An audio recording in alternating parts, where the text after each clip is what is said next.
Hello, everybody. It's me and a gnome. This is Becky here at Aunt Beck's Creations. And I listed above in the chat some of the supplies you need. And then you can add, whatever you want to your journal once we make them. This is going to be a fast, quick, and easy journal. It's not going to be hard at all. And it's something everybody can make with stuff they probably have at the house. So hi, Cheryl. Hi, Julie. Hi, Riri. You're going to be lurking. That's fine. Lurkers are fine. It's nice when a lurker will at least say hello, though, so you know they've been there. And I think I've got my channel set up now to where the chat replays will be there as well, because a lot of people say they like to read the chat. Whoever's live, the chat really does add, because people will give, ideas in the chats. Danny K, hi. Haven't seen you in a while. Welcome. Hi, Teresa. So I was pulling out, the only other thing I did list above is some cardstock that kind of matches your paper pad, because we're going to make tags. So, and I think I listed this though. Just some recycled cardboard. We're going to cover it. So if it's a cracker box, that's fine. Hi, Sharon. There's Julie. She's buffering. Oh, dear. I hope I'm not going to have problems with connection. I've been having some problems. When I try to plug directly in, this laptop doesn't like it. So Cheshire Cat, welcome. Hello. Thank you. Hi, Kathy. So does everybody have their letter size? Migrate over here and just card aside for the covers, and we'll put the tags out of aside because it's going to be a little bit. Had to refresh the live. Okay. Hi, Janet. Hi, Janet Nash. Hi, Abigail. Desk in the attic.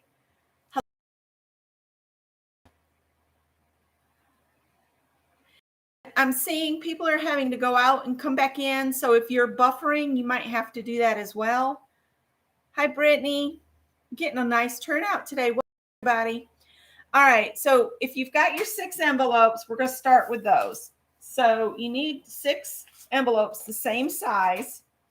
And what we're going to do is we're going to go through and we're going to seal them all. Now, these have peel and seal on them. I don't trust that to hold this for long term. So I am going to add a couple strips of double sided adhesive, because I just don't trust, especially since I think these envelopes are older than anything. So what you're going to do is seal all 6 of your envelopes closed. I know it sounds weird, but believe me, all you got to do is we're going to close them all up. All right.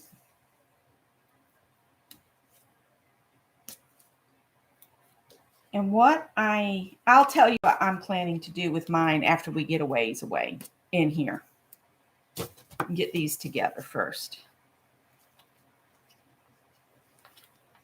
I wanted something that would be quick and easy for anybody that's got this kind of supplies at home. If you don't have the double-sided tape, you can use just Elmer's glue.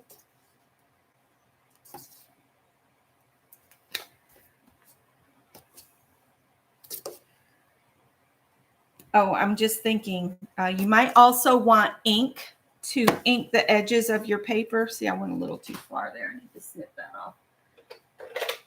If you want to edge your paper before you adhere it to the envelopes, you might want to have that out. I'm going to pull out some distress ink. And it'll probably just be vintage photo, because, you can't go wrong with vintage photo, can you?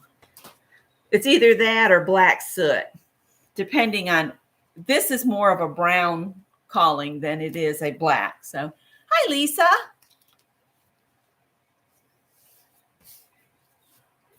Get these all sealed shut. Just seal them all shut.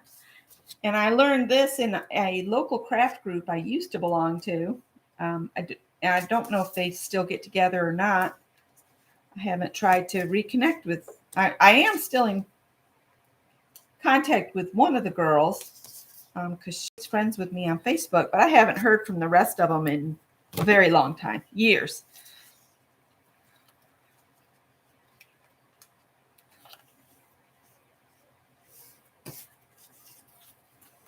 All right, I'm almost there.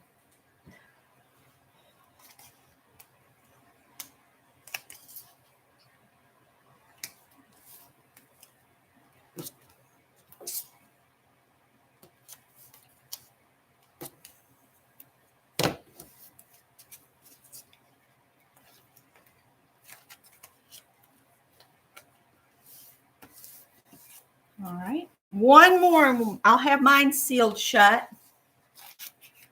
First step, seal all of your envelopes shut, even though that sounds like crazy talk. It's the first step. Got a little long on that one as well. It doesn't really matter if it sticks out either.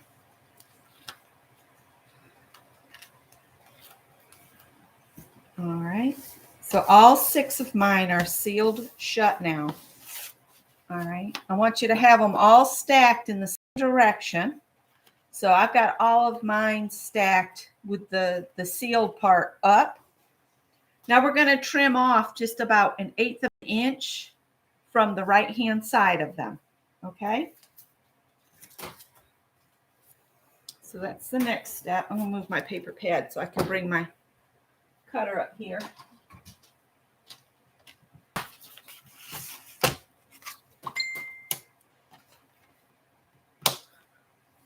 So about 1/8 of an inch. It's probably that first little tick mark on this cutter. And then just stack them up again.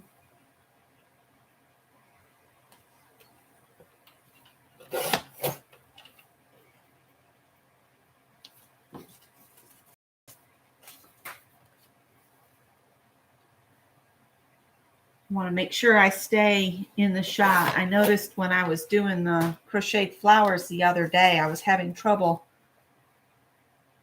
staying in the shot.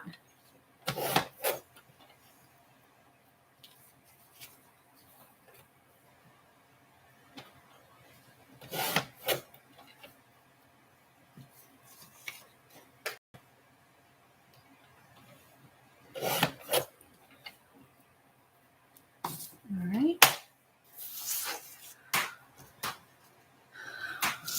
All right. So that was step 2. After you seal your envelope shut, you're going to cut just about 1/8 of an inch off the right-hand side of all of the envelope, the short side. You want it to be on the right-hand side. I didn't realize the autofocus was still on, so bear with me.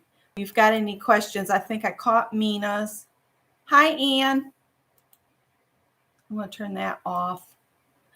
Can you see okay? Do I need to come in closer? Is everything okay so far? Hi, Irene Payton.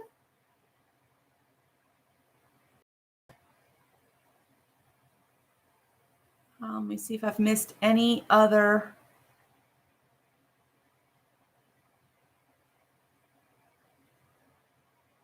Any other questions or anything? Looks like I caught the questions.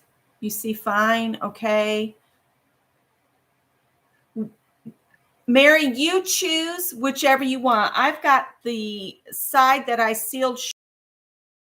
So all of my envelopes are the same. For uniform, I have all of mine just stacked the same with the tabs where I sealed it shut. They're up. And then I trimmed off the right-hand side.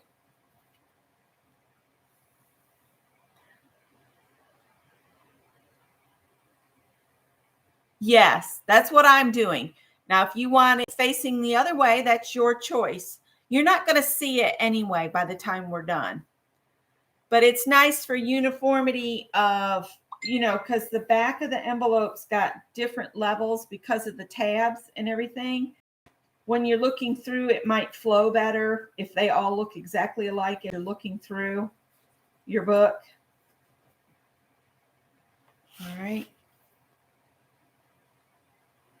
Yeah, you're going to cover it, but the only thing, the reason I'm saying is the tab side up is so that it's all exactly the same as you're looking through your book. All right. So after that, we're going to determine what the mat sizes need to be. Now, remember, we cut about 1/8 of an inch off the one end, so we don't have the same measurement that we had before. So measure the width of your envelope and then subtract 1/4 of an inch. So I'm at 6 and 1, 2. Let's see.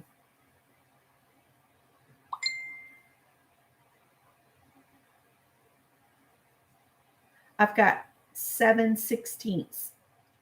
So if I take away 1/4 of an inch, if you count your tick marks up to 1/4, that's 1, 2, 3, 4.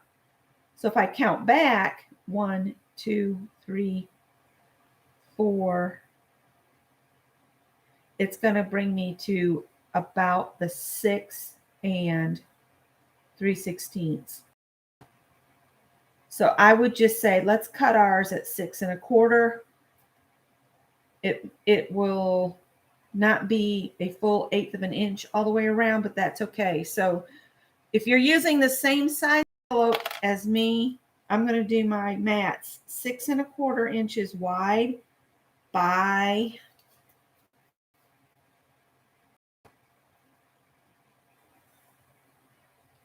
I'm at 3 and 1, 2, 3, 4, 5, 3 and 5/8. So that didn't change. So I could bring it down to, if I take 1/4 inch away,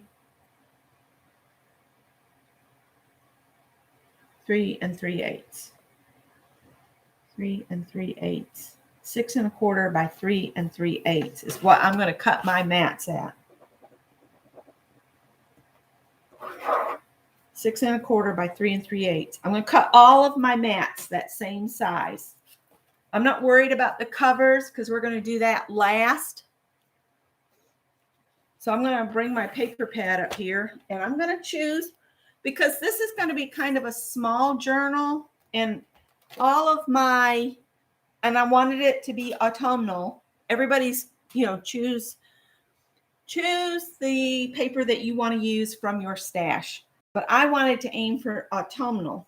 So I'm going to go through here and try to find ones that are a little bit smaller. I don't think I really want to use anything too glossy. Now, like this would be good for my pages. So I can cut some mats out of this one.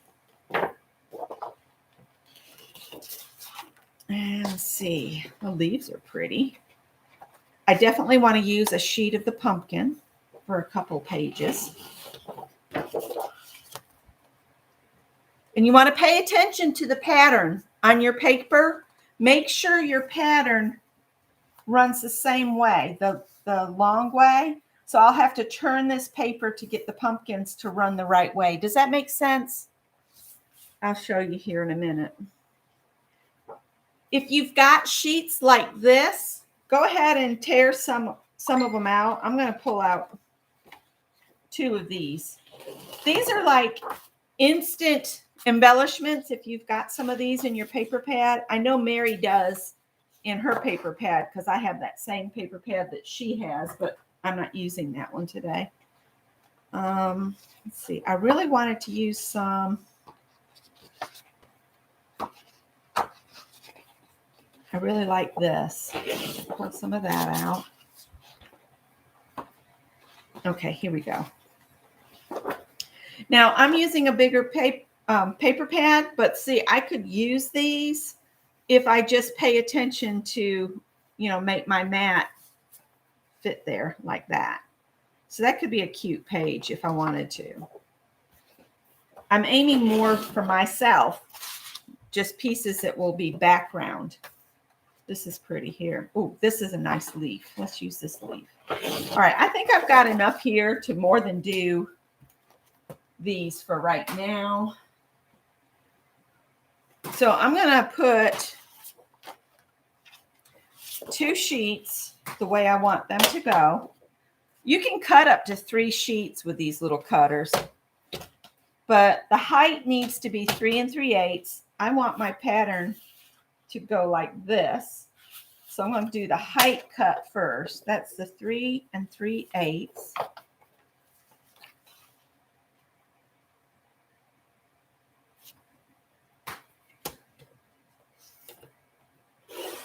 Are you having the cut end at side or top? At the end. At the end, not at the top, because we're going to make tags and they need to be long. Not up here on the side. The book will open like this. And the tags will come out the side, not on the top. Did I cut that? Yeah. And then this needs to be 6 1/4. So I'll only get 2 mats out of these 2 sheets this way, because these will be too short, but you can save these for tags. So I'm going to start just laying them on like this. Could be the front and this could be the back. And then I'm just going to move them down and I'm going to cut another pair. I think I want the barn paper to actually run this way, and the pumpkins, and I want the leaves to run up and down. So I'm going to cut 3 sheets at once. Save time. Just make sure they're stacked nice and even. And you can do up to 3 sheets easily. 3 3/8 by the 6 1/4, right? Yeah.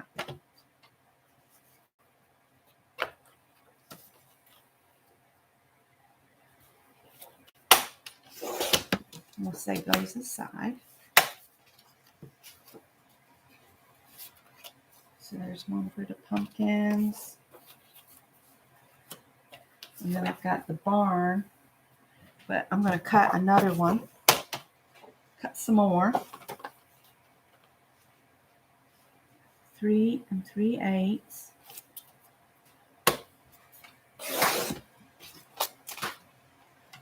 Yeah, the cut for the pockets for the tags to go in is on a short end to the right. You don't want your opening to be where your binding is going to be on the left. All right, so now I'm thinking about this. Let me show you something. All right, let me pull the couple cards out, a couple envelopes. So say here's our first 2 envelopes. I'm only going to have a single page here, so I can put whatever I want here. Now, if you've cut multiples, when you turn the page, if you want this to be a 2-page spread of the same, find 2 that are the same and put them like that. And then flip this one over, and then we'll get another envelope over here, and I can do my 2 pumpkins here. That way we have a 2-page spread. I'll flip that over. I'll bring another envelope here. You see what I mean? Jelly bean. All right. There. And I need to cut some more of the striped pattern. So let me do that real quick. I'll flip this over. And I'll bring this one here. So I need at least a stripe to go here. So I'm going to cut another 3 3/8. Once I get these cut, I'm going to stop and see if there's any questions because I don't want anybody getting lost or frustrated.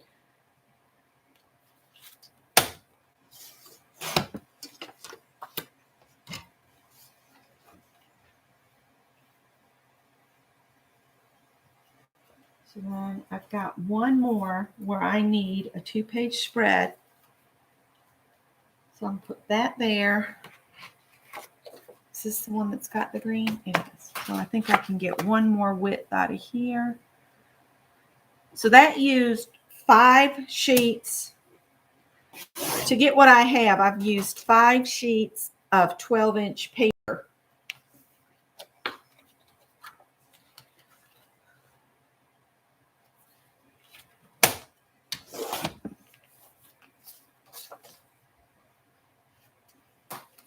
And then the last I'll put the striped piece. So now I've got all of the mats cut, and I'm going to take a break and see if you guys have any questions. Did I lose anybody?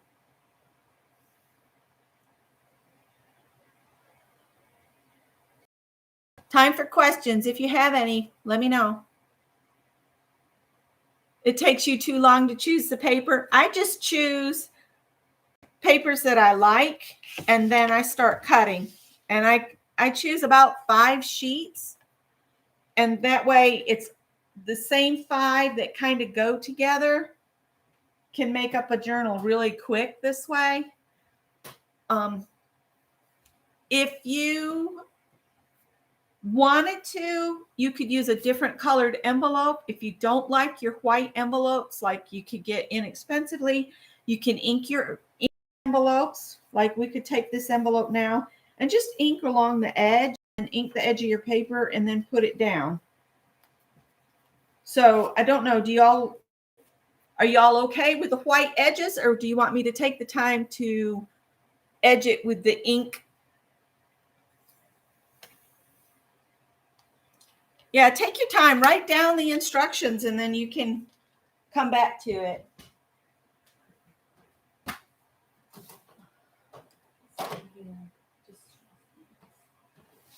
right, I'm going to sit down and sit and ink while you guys. White edges are good. Okay, so we won't bother with inking any of those. I'm going to edge the paper, but I'm not going to edge the envelope.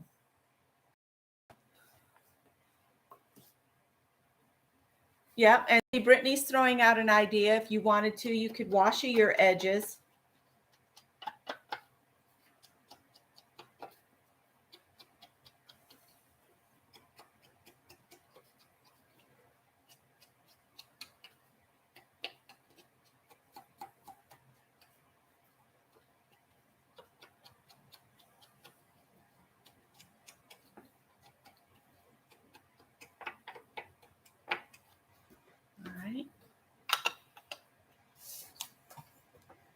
Embrace the white. And then we're just going to, I'm going to do these as we go instead of, if I was here by myself, I would probably go through and ink all of the mats at once. But I'm going to ink and tape just to get them down on there as we go. That way I can watch the chat a little better. I chose 5 pieces of 12 by 12 paper that I liked, and I just cut the mats. I'll show you. Like this first mat doesn't have a corresponding page, so it can be whatever you throw down. And so when I turn the page, what I've done is the next 2 pages will be the same paper. So let me pull this over here so I can get this on here.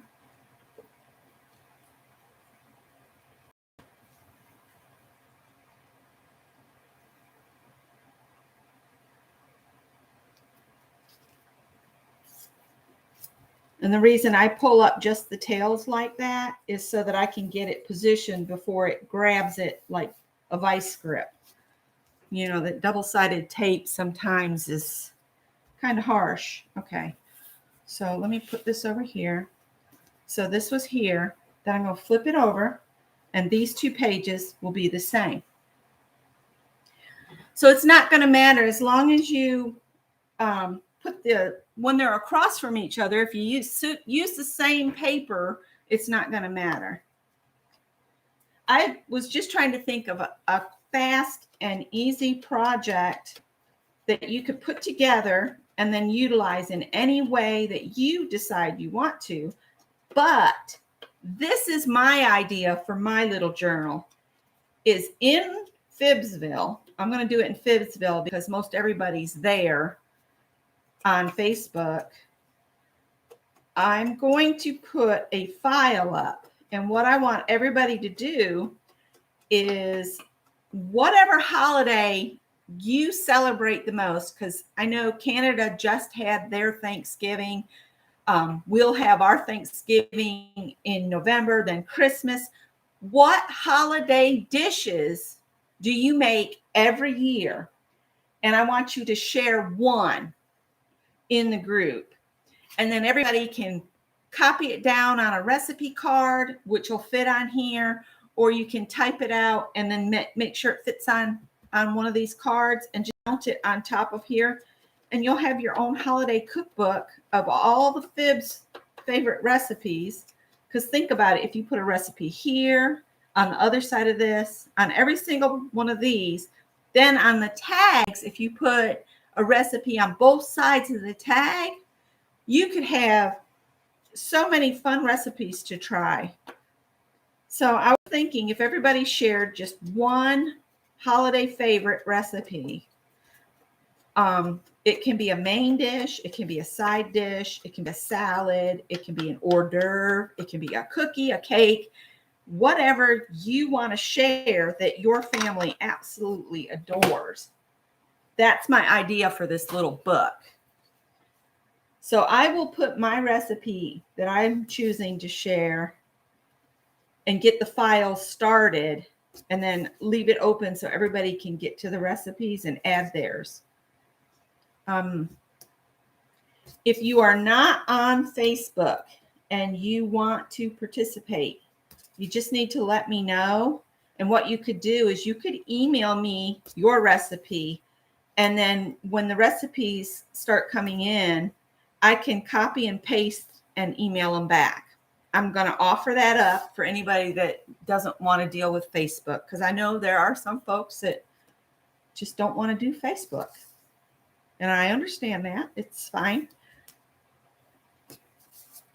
I just find Facebook isn't such an easy way to share information like this.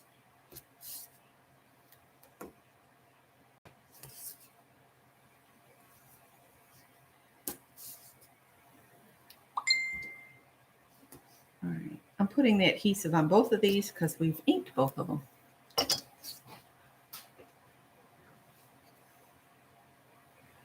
All right. So now I'm going to do the double-sided tape. Yeah, make sure you use either a light coating of Elmer's glue or some double-sided tape when you're sealing your envelopes, because you can't trust a letter that, especially, I have these old envelopes that I've had for ages. I'm trying to use them up.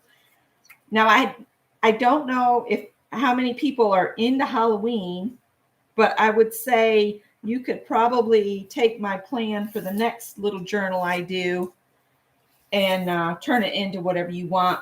Don't use black envelopes, or use a paper pad that's got a dark tone to it that black would go with.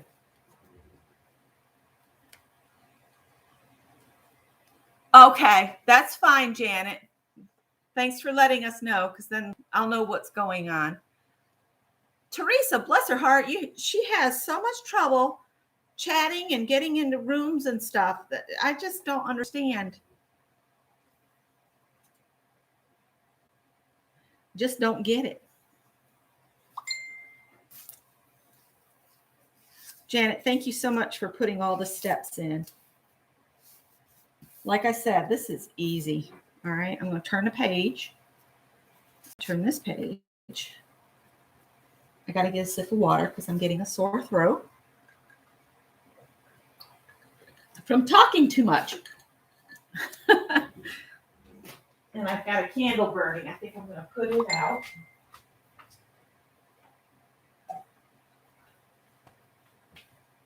All right. Get my trash can. Clean as you go, so it's not a nightmare later. Easy and fun is fun. Good.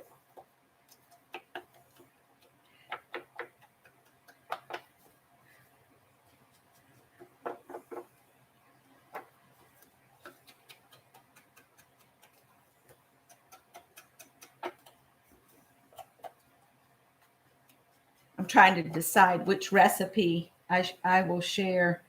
I know Violet's husband loves my mac and cheese recipe,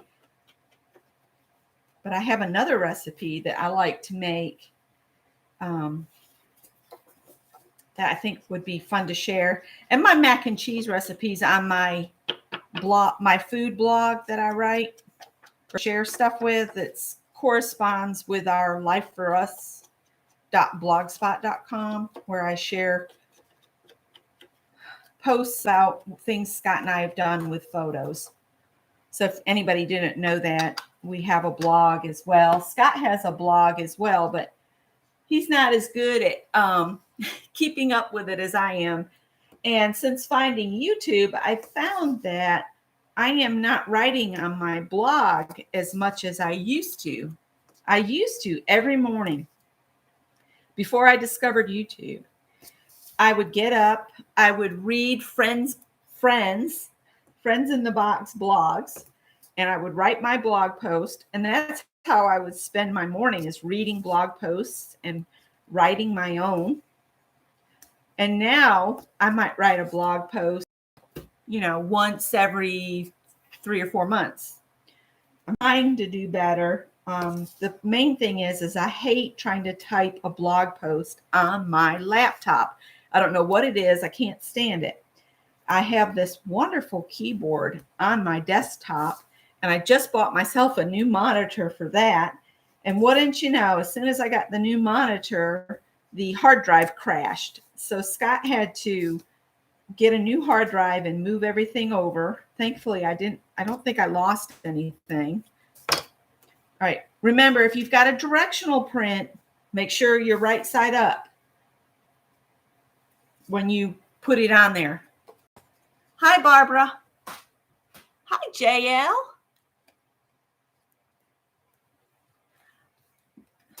Janet, Nat, and I slept right through you Monday. I'm so sorry. I got up and it was way after you'd signed off. We have been having trouble with him and Greg getting off so late.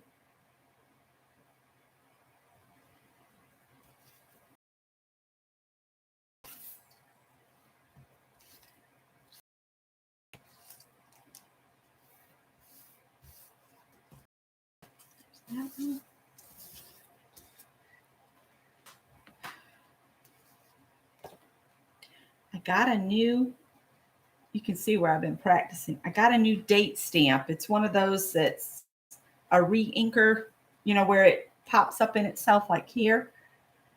I don't know if anybody else has these, but have you noticed that when you stamp out that the day is kind of off from the year and the month? Is that a faulty thing, or do they all do that? I know Mary was having stapler issues with the stapler she just bought. I didn't know if this was a problem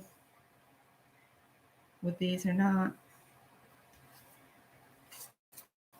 And keep in mind, your opening should always be to your right when you're working on this side of the page, and it'll be to the left when the page open. Does that make sense? So now, like, this opening is here, but when I flip it, now it's over here. And this is my next page. Okay, so it's not a default a defect in the thing. It's just the nature of the beast, I guess, is what I'm trying to say.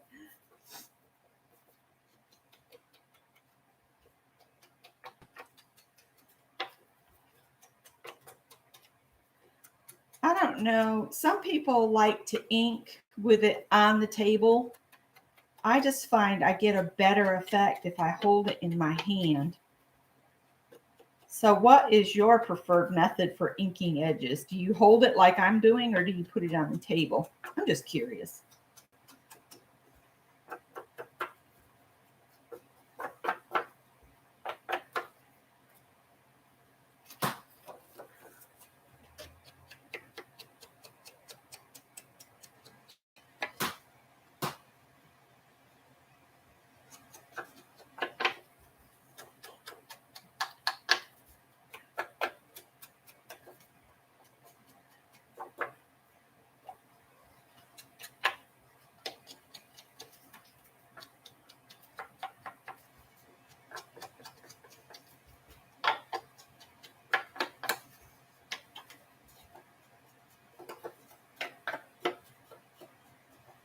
I hadn't added up how many recipes that would hold. So you got 2 for each envelope, 2 for each tag. So that's 4 times 6, 24 different recipes this could hold. How about that? All right. Put my tape on. Hi, Sherry.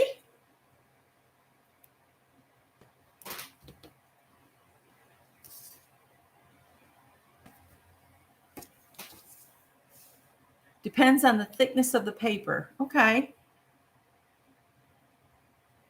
I want to hold your hand.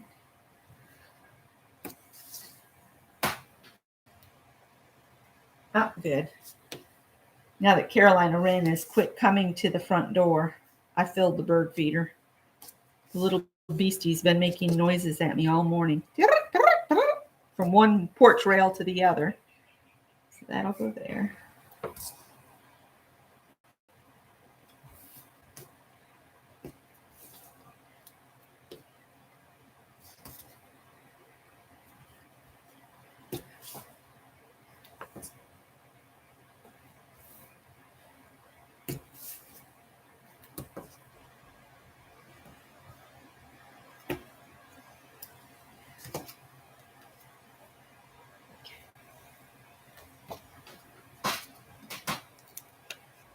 This will hold 24 yummy recipes. Yep.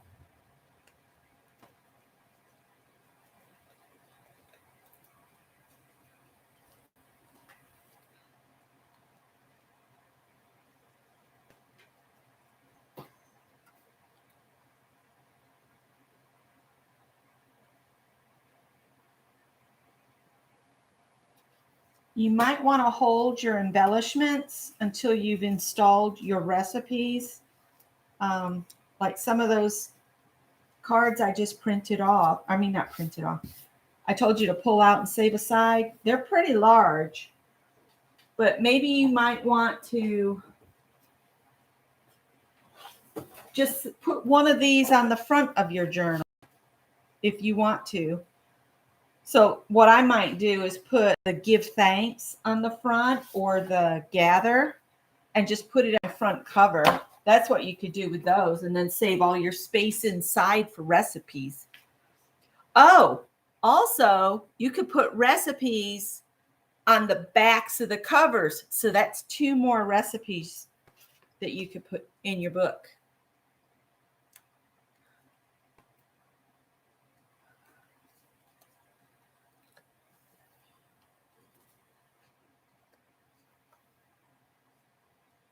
Yeah, I saw y'all were talking about that earlier, about Captain Kirk being blasted into space.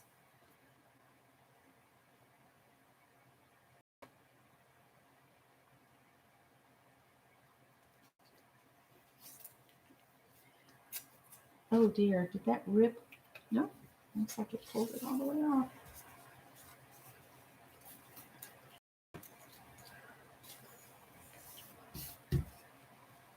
All right, so turn a page. Turn the page. This one, if you put your lines the long way, you could almost write the recipe on the lines. That's one reason I put these in like this.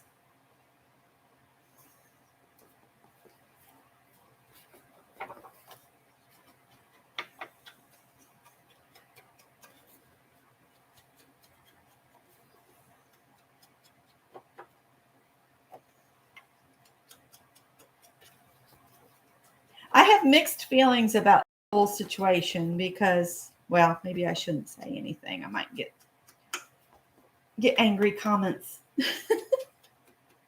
if I say what I'm thinking. It just seems like an abundant waste of money to me, but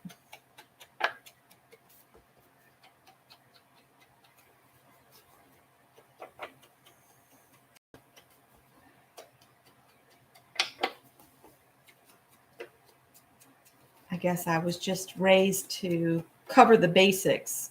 Does it cover my head? Does it clothe my body? Does it feed my stomach, my soul? So, yeah, that's all I'm going to say about that.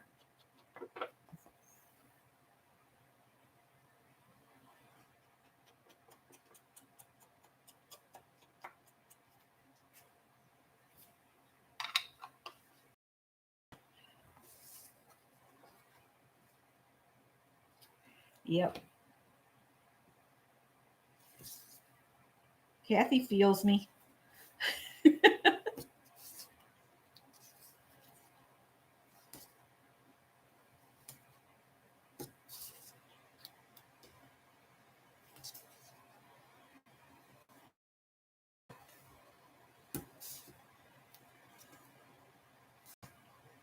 Oh, look, Howard's, or one of them's giving me a little piece of hair. Oh, well, it's behind there. Oh, goodness gracious.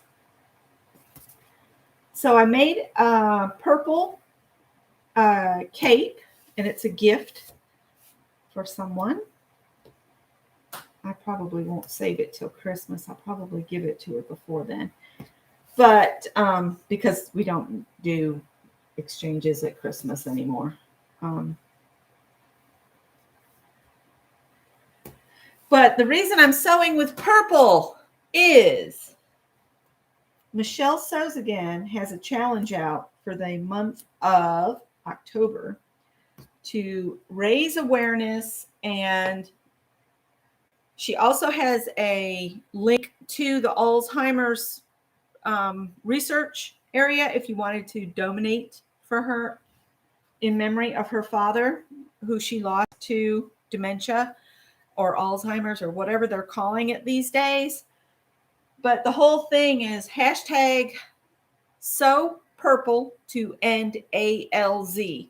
So that's why I'm sewing purple stuff this month. It's on the mannequin right here behind me. And I've posted pictures. Let me turn. We'll turn Gretchen, who's my dress form. Gretchen's the dress form. The cape that I've made. And I had enough of the fabric left. I'm going to make a hat to match. So it's not for me, but you guys, this pattern's so easy. You cut the pattern out, you cut the piece out, you then trim one side shorter, and then you do a blanket stitch with embroidery floss all the way around the edge, and it's done. That's it. That's how easy it was to make. I'll put the pattern number that I used in the description if anybody's interested in it, because it's so bloomin' easy. So I'm going to make the hat to match and then give it to the recipient. She probably already knows who it is because it's purple, her favorite color. I don't think she watches my videos.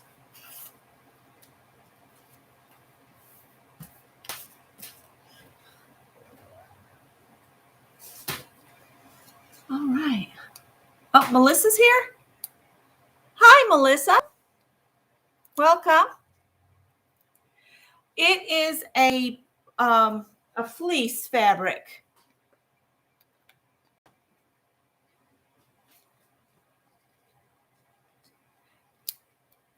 Yes, Riri. Oh, I can't remember the site, but if you look up here, I'll tell you the pattern. It's a simplicity pattern.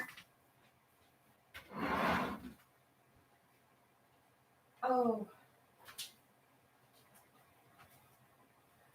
it's all right. Let me tell you the difference between these. This is a display purchased pattern, which means the number will be different in the book because this came from the display. But this pattern will be in the pattern books with a different number. They do that so they can tell the displays, how many people the displays reached by the number of patterns they sold from the displays rather than from the drawer. I don't know if that makes sense, but it's R11179 and it's simplicity. It's a one size fits all. It's got different, they're all pretty easy. One I made down here at the bottom. So yeah, if I can, I have an old simplicity catalog that I got at Hobby Lobby. I'll look and see if it's in there. And if it is, I'll put the regular simplicity number in the description box after we sign off. I want to get this to a state where all we have to do is add recipes. I don't know how long I'll be on, but I just wanted to do something fun. Sorry for the noise. There goes FedEx. We usually get 2 or 3 different FedEx through the neighborhood each day. All right, so we got to do these 2. We got just one more after this.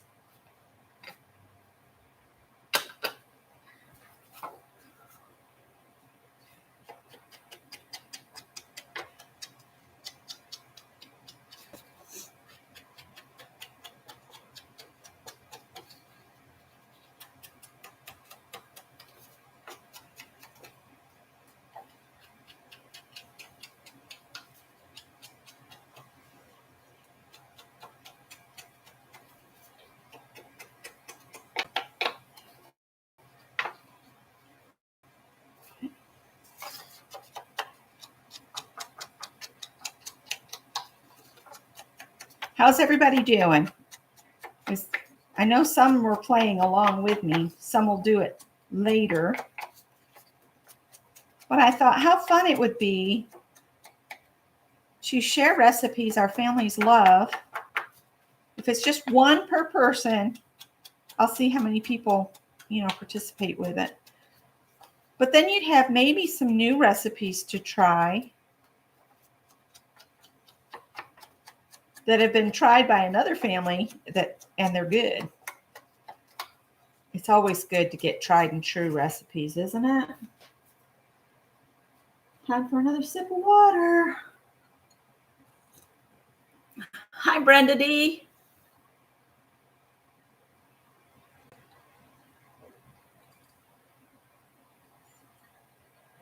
Janet Nash is playing along. Cool beans.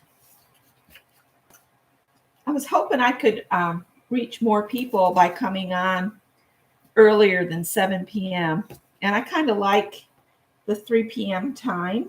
So I'm hoping everybody's okay with that. So Wednesdays, 3 p.m. is my new time. And I'm going to stay here because I like this time.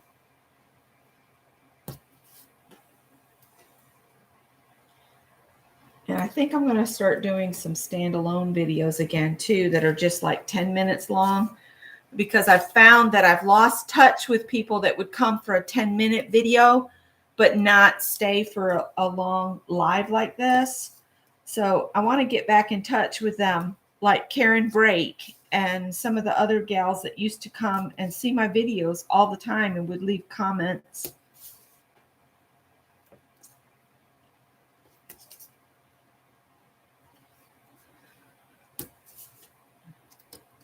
So I want to do just some quick quick little videos. Maybe just like making little embellishments, do just a quick how-to video, or maybe just sharing what's moving in my yard and that kind of thing. Which right now, we call it a Confederate Rose. It's not really a rose bush. It looks like kind of rose-ish, but it's not rose. And the blooms only last about a day before they wilt back. What's bad though is all the blooms are way at the top of the bush. And the bush is like 10 feet tall, 10 feet tall. I don't want these to turn because that'll mess up where my openings are.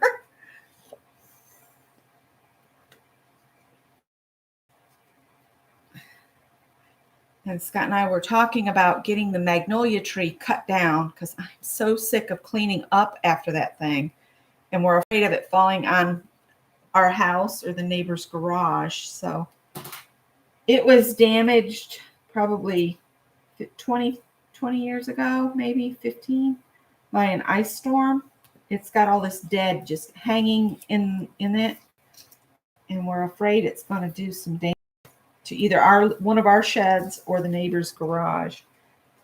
All right, so we'll turn the last page. And we'll ink this one up. Okay, let's get some more ink on here.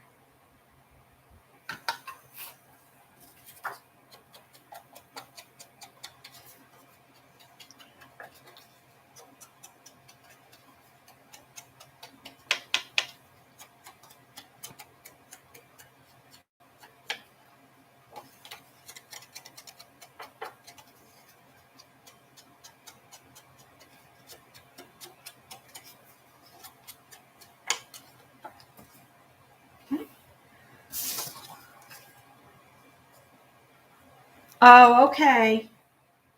Cheryl says she was going to have to watch the replay. She's got a phone call. Don't these people know you're crafting? No. That's fine, Cheryl. Just joking.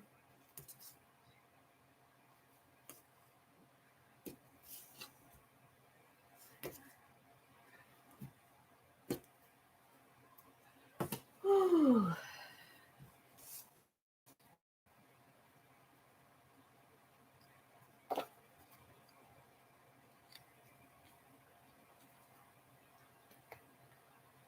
So I've covered all of my envelopes.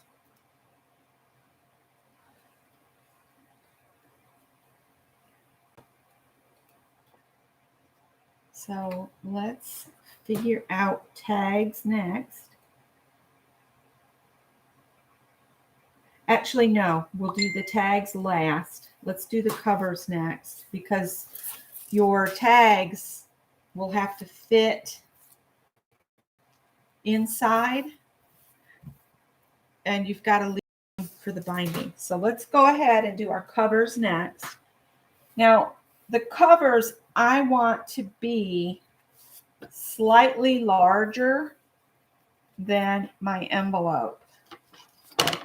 So it will, because of the binding, the nature of the binding, it will end at the very back of the envelopes.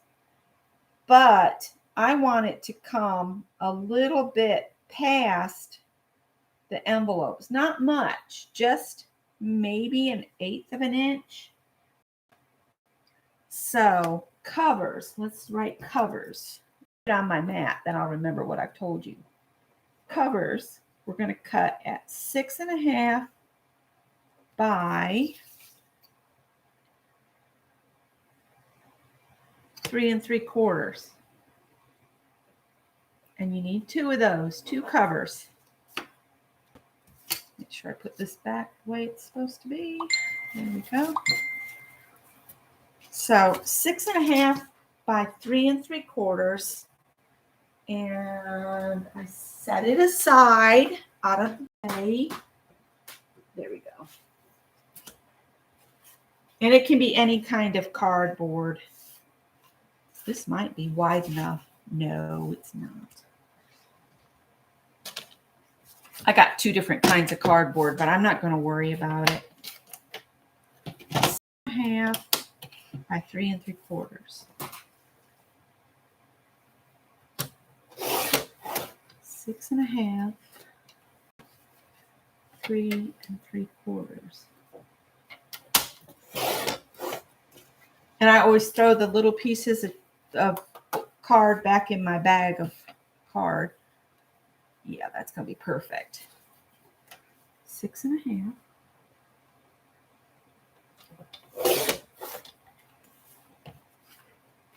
And 3 3/4.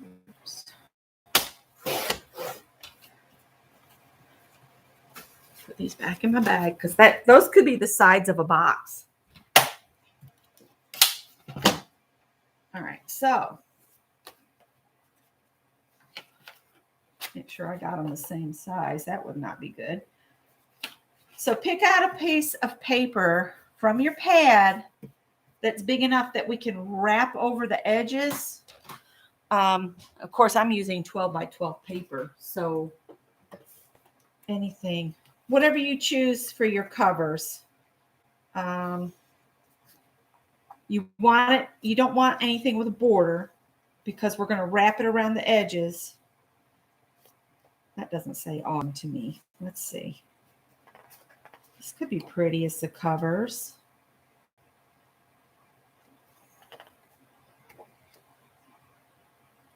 Let me see what else is here.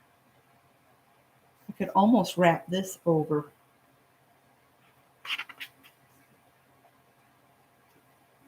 I wish this was up just a little bit more to give me about a full inch to wrap to the inside.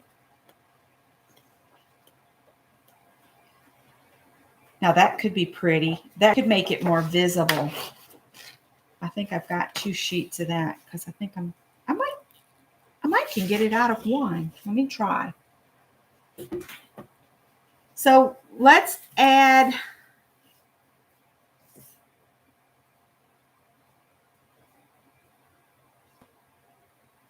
the covers are 6.5 by 3 3/4. So add an inch to each of those. So 7.5 by 4 3/4. 7.5 by 4 3/4.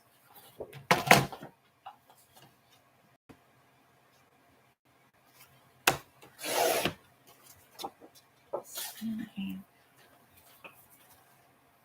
4 3/4, and 4 3/4. Okay.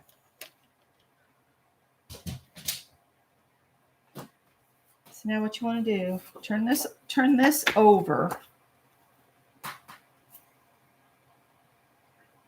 And I'm going to go ahead and adhere this, but try to center it on the paper. So you have about the same amount all the way around the edge. Does that make sense? So we're going to do that to both of these and just try to center it. If you want to use wet glue, you can. The paper might buckle. That would be my only concern. So I'm just going to use double-sided tape.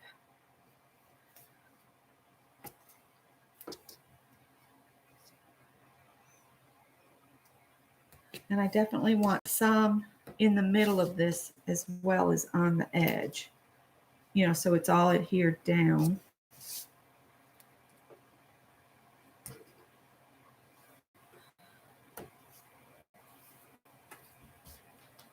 So I'll put a piece across this way.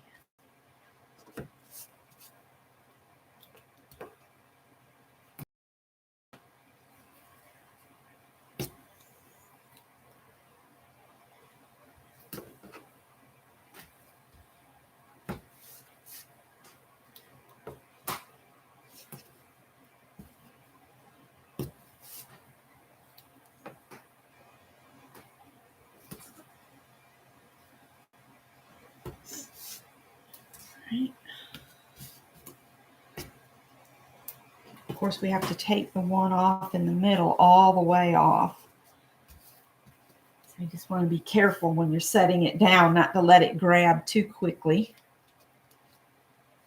But I'm going to keep the other ones where I just pull a little bit off so I don't glue it all crooked while I get it centered. All right. Get this over here where I'm kind of centered myself on it.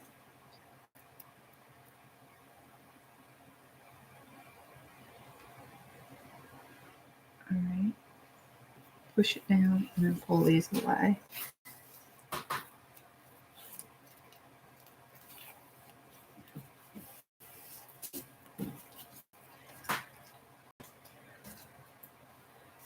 All right, set this over here. Yes, because we want to cover the edges of this cardboard so it looks like a book cover. All right, the next thing we're going to do after you get these centered on your paper, we want to cut the paper away at the corners. And the reason you do that is you don't want all that added bulk on the corners of your covers.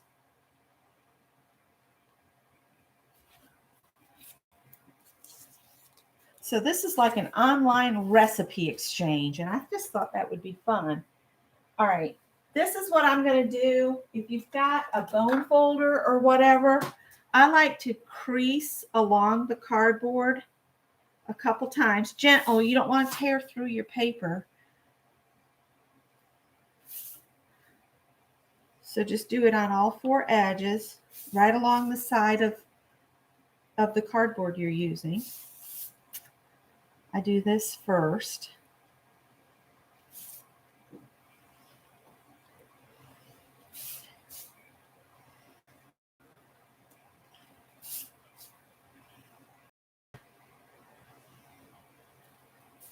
All right, then we're going to cut like this.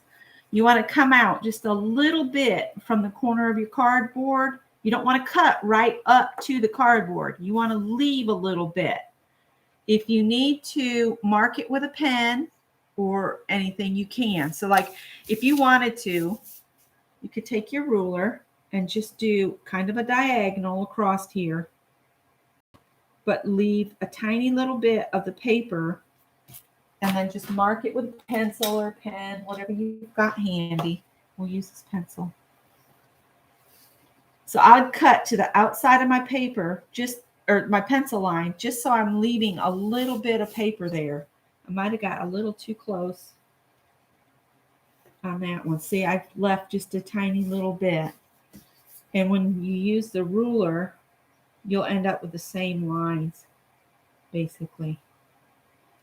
Or try to get them close. But always leave a little bit of paper. And the reason for that is so that it doesn't poke out. Because if you poke out, then you've got to put corners on or something to cover that. I'm going to come over from that pencil line. And just leave a little paper at the corner.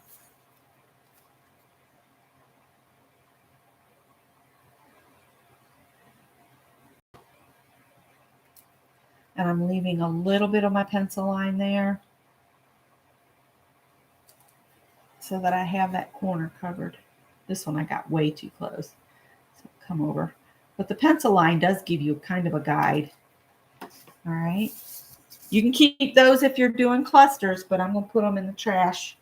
Then gently, don't try to force it. Work the paper because paper is made of fibers. And if you slowly, it stretches the fibers. If you're slow about it, you won't end up with a tear or a crease. And just kind of slowly fold it over until it's all the way over. Then you can press with your bone folder. And do that on every side, on both pieces. This is going to be your cover. If you try to force it, it'll make it too tight. And the fibers in the paper won't be able to release. folding it over. It's not a race. And then crease it. Crease it down. Then do your next one.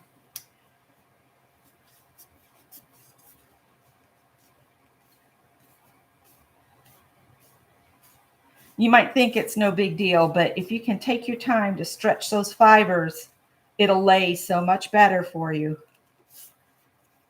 And once it's to the back, then use your bone folder. But again, take your time. One more. Cheryl's back. Yep, just like you do when you're covering your journals.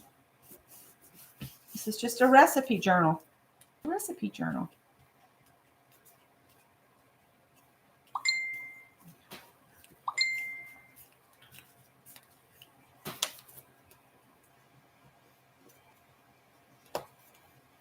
All right. Now you can go ahead and put your adhesive on here. Now that you've got it all primed to go. And what I like to do is I choose either the ends or the sides and put their opposing sides on first. Always the ones that are across from one another. Instead of doing like the end and then this side and that side and that side, I do all either both ends or both sides and then the opposites. I don't work around. I always do this way.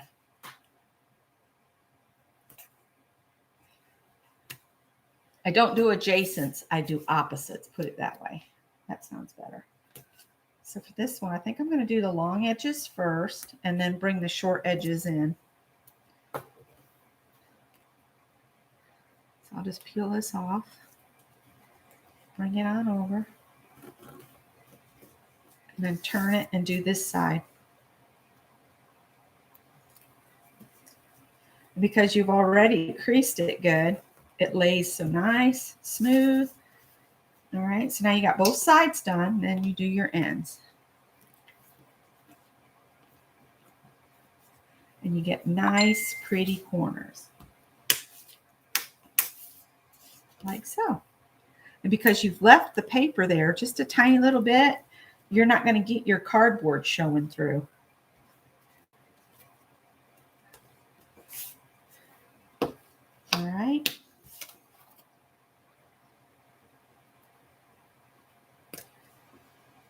All right. Once you get both covers on, we're going to measure and you're going to come up just slightly short of the edge. So the mat for the inside cover needs to be about 6 3/8. 6 3/8 for cover mats. Cover mats. 6 3/8.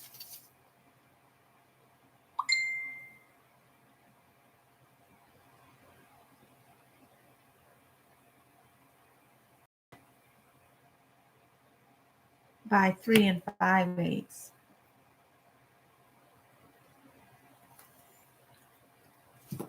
All right, I need to do my other cover and then I'll cut some mats. Now, I'm going to leave it up to you.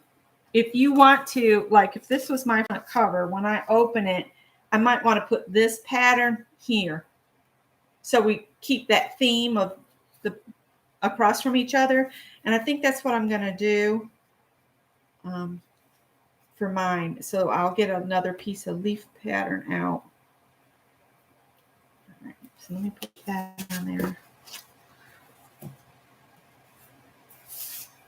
So did I do this one with the, yes, I did. So gently turn it. But if you want to do like one of your pretty papers, like on the front, that's another thing I could do. That would be a way to use that pretty pumpkin paper. Where is it? I might use this for my front and back covers mats. Wouldn't that be pretty on the inside cover and the back cover? This could be my inside cover mat, and this would be my back. It's going to cut some of this off, but I think it would still be pretty. I think I would do it. I don't know. I have to think about it because now the pumpkins are kind of, Are they pumpkins or are they flowers? Good question. But that's what I'm going to use for my inside mats.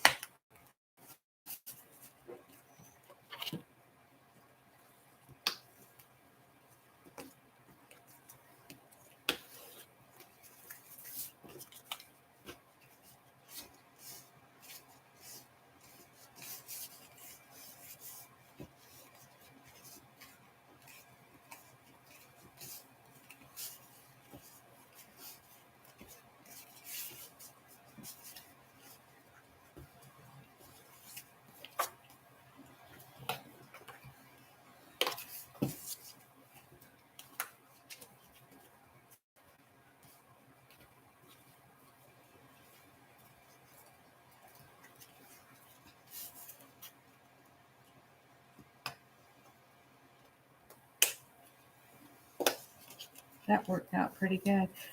So if you do your folding and then cut your corners, you have a little place to aim for without having to write the lines. So you decide which method worked best for you.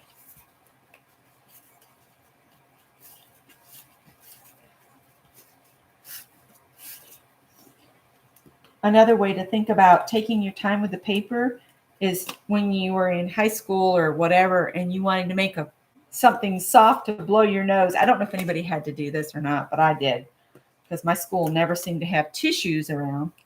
I would get a paper towel from the bathroom and I'd wad it up and then open it and then wad it up and then open it, and it made it soft, right? That's basically what you're doing to soften these.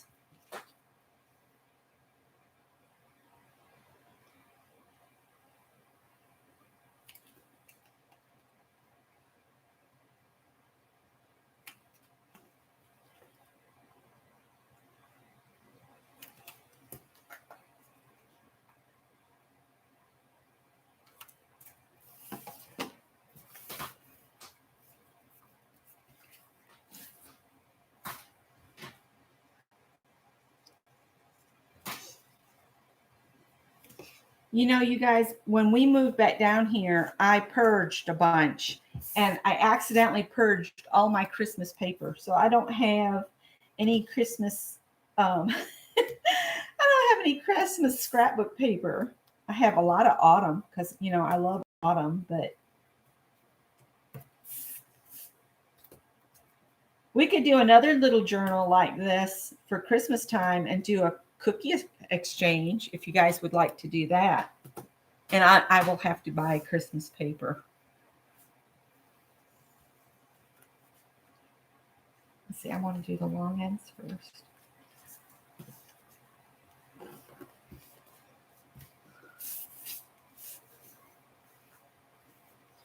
A cookie swap for Christmas. So we'll do another one of these little books at the beginning of, I don't know if we'll do it at the beginning of December or if we'll do it toward the end of November. That way we'd have time to get the recipes. See, that one I didn't cut long enough. That's okay. I'm going to leave it. It'll be all right. It's just for recipes, right?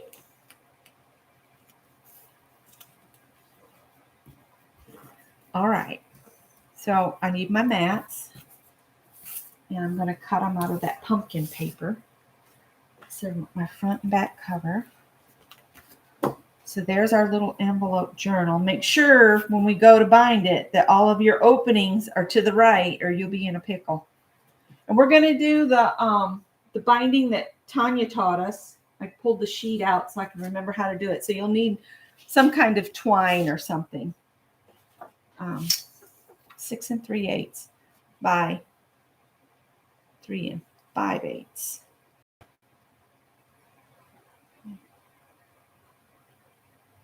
All right, let me cut the height this way from both ends, and then I'll cut my length. That's what I should do. So the 6 5, no, the 3 5/8 first. So 1, 2, 3, 4, 5. 1/8 past half. that from there. And there. And 6 3/8 would be, oh, that's going to be hard to do on here. I will have to kind of eyeball it because this, so that is a 1/4 and that's a 1/2. Maybe it's like right about there. Let me get one of these.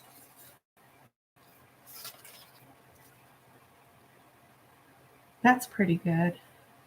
And I think what I'll do is I'll just use this because my cutter's got that weird space. I think Mary's is just like this, where you can't really see marks. So I'm going to use my already cut ones to make sure they're the same size. And just cut like that. That'll work. And that way I don't have to worry about them.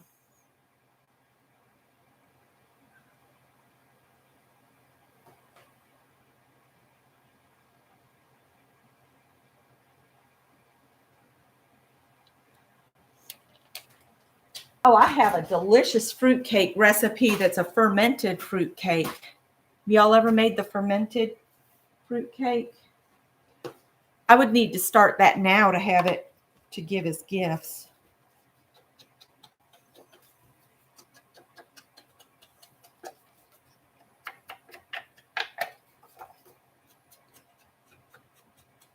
So I don't know if I'll put a recipe on my inside cover or not.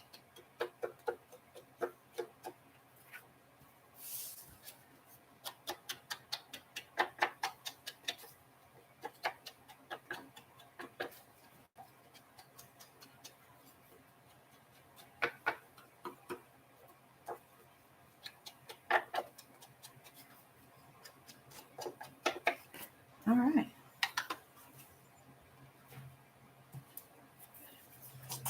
So I think I'm going to put the one with the most, I was going to say potatoes, pumpkins on the front. And then I'll put the other one on the back because I can date stamp this with today's date that we made this today. What's today's date? Is the 13th. So I think this is on what? Today's on the 12th. So I need to change this.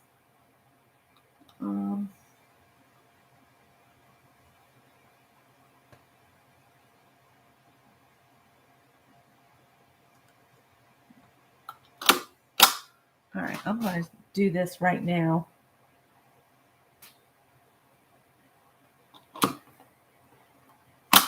There we go. So it's dated. I need to put tape on here.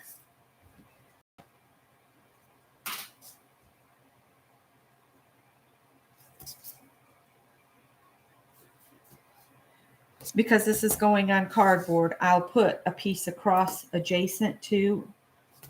I didn't worry about that on the envelopes. All right, so the next thing we need to do is bind it.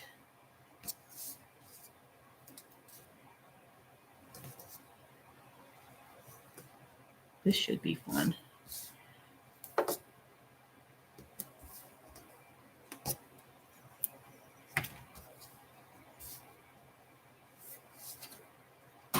Right.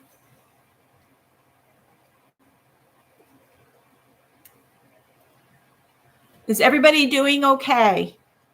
Has everybody got everything so far? I'm looking at chat now.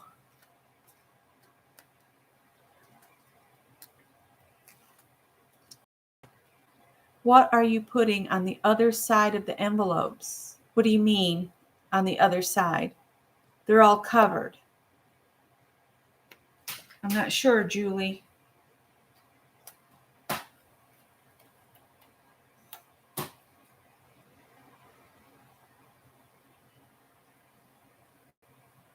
I've already envelopes. I'll show you. All right, so there's the front cover. Front, okay, and then as you're looking through the book, this is the front and this is the back of the envelope. Front, back, or vice versa, however you got your envelopes stacked.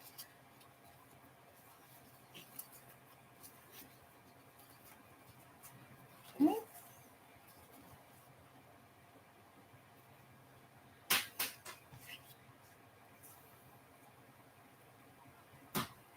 Oh, you haven't finished that part yet. Okay.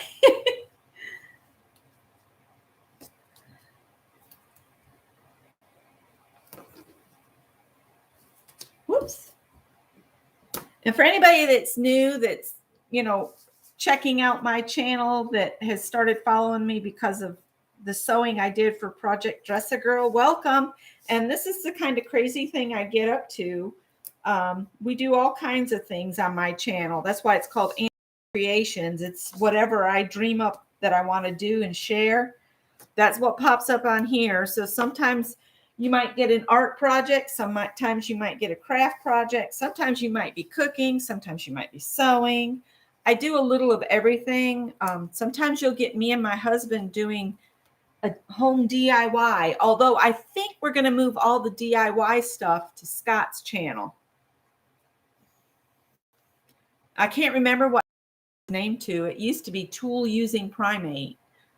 I don't know what his channel is right now. I'll have to look it up. If I can remember, I will put that in the description box below.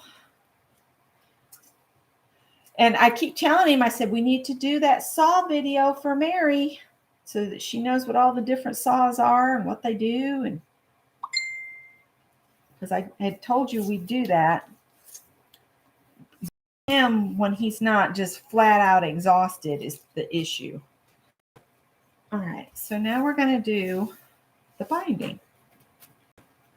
And what I like to do is I like to make a little jig. So I'm going to get a piece of that cardboard out and I'm going to cut it the width of my covers. So the 3 3/4.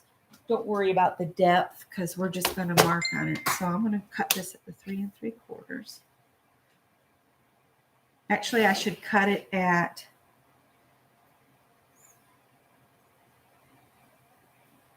I'll do the 3 3/8. It's just short. Okay.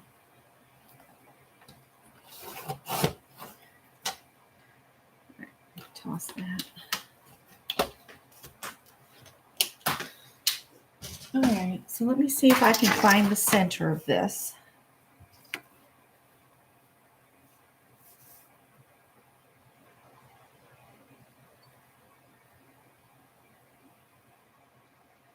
All right. So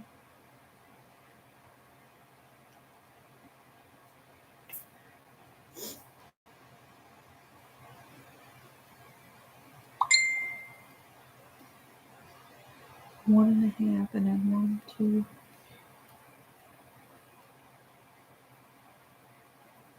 1 7/8. Is that half? That doesn't look like half. That doesn't look like half. I need to find the middle of this.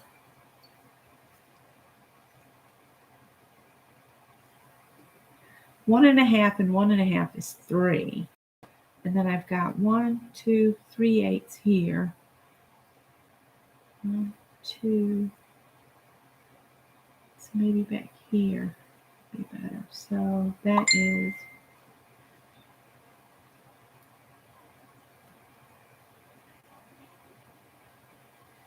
12/16. 1 and 12/16.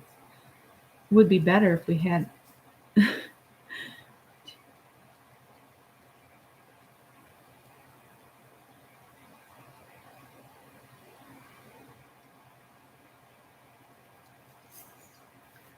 All right, I'm just going to make a mark there.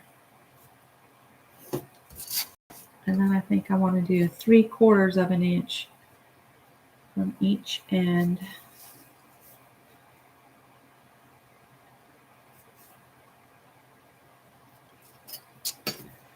I'm just making a little guide for the holes. 3/4 of an inch from the end. And then, yeah, this will be good. This will 3/4 of an inch. And then halfway between those two marks. That probably would have been easier. What did I do down here? 3/4. If I come in 3/4 from each end, and then halfway between those, of course, it's not going to be even either. So half of this 1 inch is a half, but then I've got all these other marks. So just mark 1 inch. Yeah. So 3/4 from each end of your little jig, and then put where the marks are at the 3/4, line your ruler up there, and then just mark it 1 inch and make that your center point. All right, and then I'm going to come in a 1/2 inch from this edge, which means we'll come in a 1/2 inch on all the pages.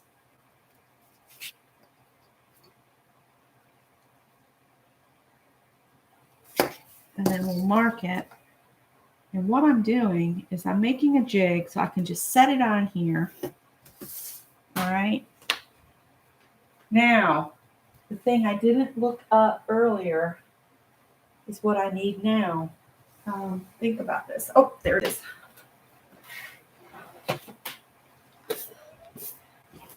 I've got a little punch system. I mean, when it's like this, you could actually take a hole punch, a hand-held punch, line it up with the X. I'll do it the right way. And just punch a hole there. And there. And there. So your holes are in your jig are right here. All right. What I'm going to do is I'm going to mark these. So here's my book. The little jig is here. And we need to make sure it's center. I should have made it the same size as the cover.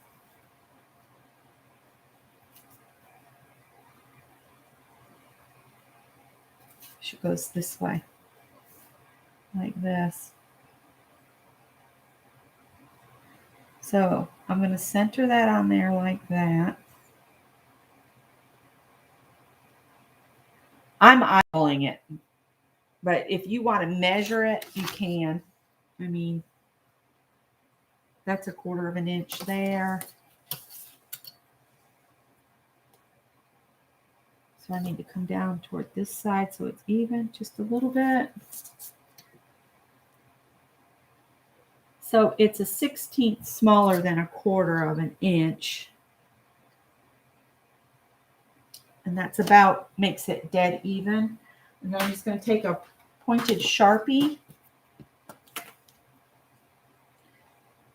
and make a tiny little dot there and there. All right. I don't know if this will punch through this or not, but you can try. I think it will. Yep, there's one.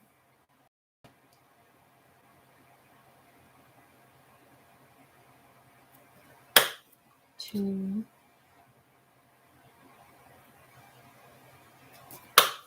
3. And then what you can do, I'm going to set my pages aside and I'm going to lay my covers on top of each other.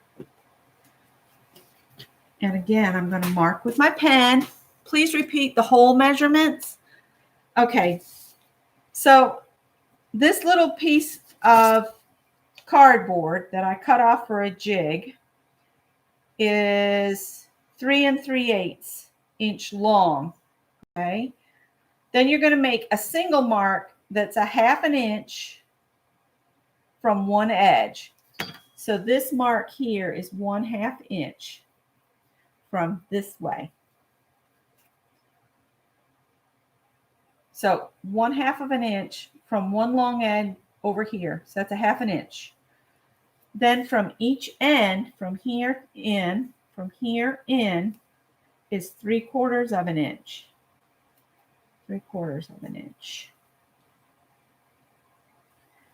All right. And then when you take your ruler and you line it up with the first line over here,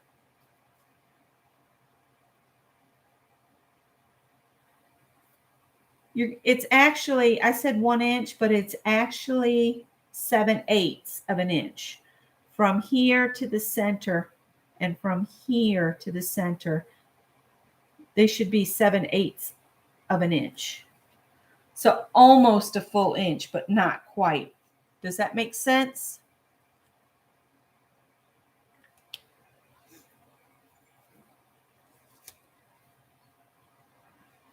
Yeah, so the whole piece is 3 3/8 inch wide this way. Then a 1/2 inch from the long end in, make a single line. Then you're going to make your 3 hole positions as cross lines, measuring 3/4 of an inch in, and then from each of these lines, it's 7/8 of an inch to the center.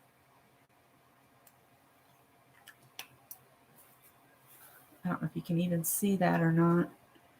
All right, so to make sure my holes are exactly the same on my covers, I've stacked the first cover on top of the second. I'm just going to put a little dot in there.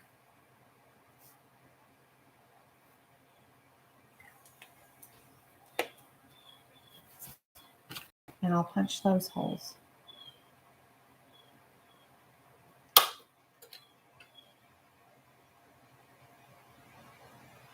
And this is why you don't want to do your tags until you've done the binding, because the tag will be shorter than the depth of the envelope. And you don't want them hanging too far out. Unless you want them to. I mean, personal choice. All right, so there's my front and back covers. So now I just need to do my pages. And what I'll do is I'll mark one page, and then I'll just use that page to line up the next page and the next page and the next page. So I'm going to take this one. This is where my opening is, right here. You want to mark this on this end. Now, this is the same size as your mat. So you could line this up with the back edge of the envelope on that side, and then just put your dots. See how that lines up with the mat? And once you mark it on one, you're going to use that one to make your following holes. So you're only using the jig to mark the covers once and the pages once. Because see, what I'll do is I'll go ahead and pop my holes in this one. 1, 2, 3, 2, 3. All right, then I'll take this one, set it on top of this one, and I'll just pop my holes through it. Just want to make sure you line your punch up with those holes and keep them even together in your hand. If you have trouble holding them, I would suggest using some clips. All right, I'm going to go ahead and keep the first page in my hand, but turn this one over. Line them up again, making sure you've got the part that's not cut off.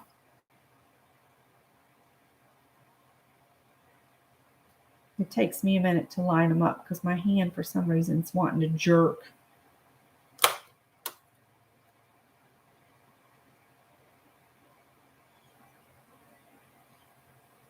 Oh, bear with me, guys.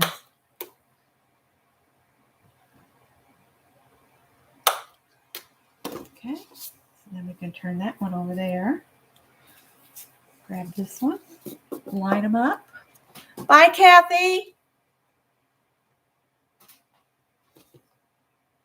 Yeah, we're gonna figure out our tags after we get this bound. which it's only 6 pages, so it shouldn't take you too long to do this. But this is one of those things, if you're sitting home bored and you've got envelopes, you can make a little journal.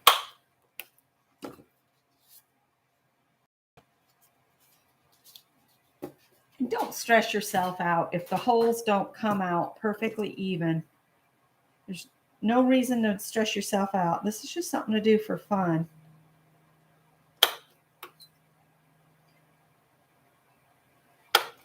I can assure you, by the time you put recipes on it and you've used those recipes a few times and they're covered in oils and all of that, it won't matter anyway. Last one.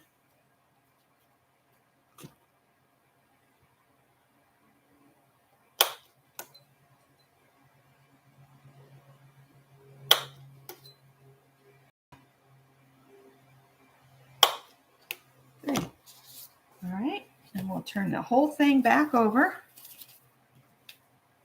And this is that's there. All right, this is my back cover. This is my front cover. All right. Okay, Mary. I'm sorry it's taking longer than I anticipated. But it's all good. We'll get there. We'll get there. All right. I'm going to save this little jig for our, and I'll write all these measurements down for December's cookie exchange book. All right. So we've got our book. Now we need to bind it. And you need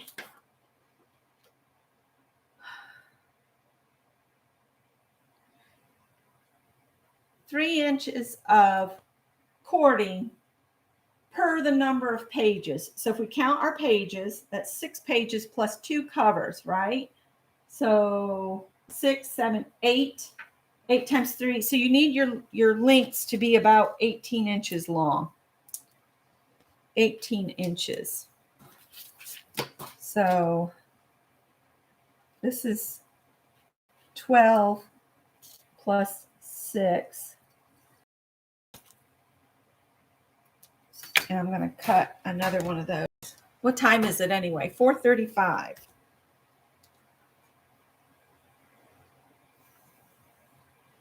And you need 3 of those.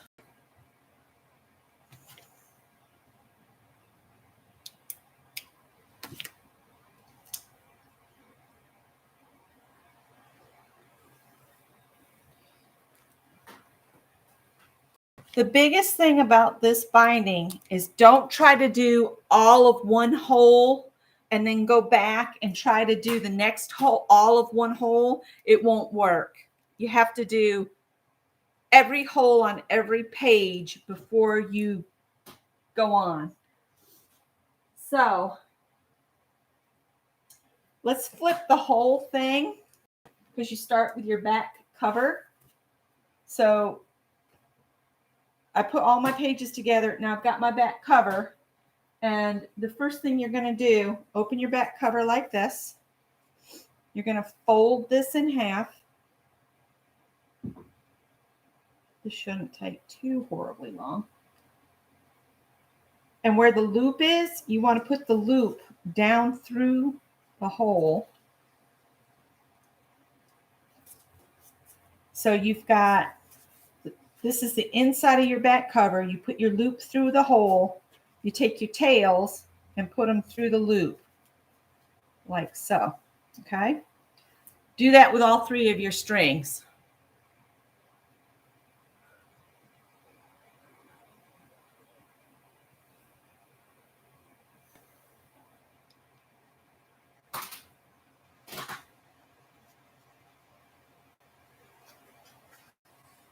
Okay, there's a loop.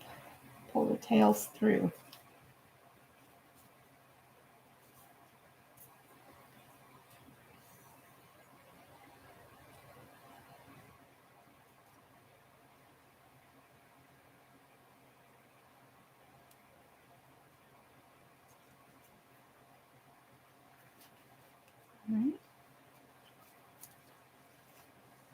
All right, so now you've got your back pages on.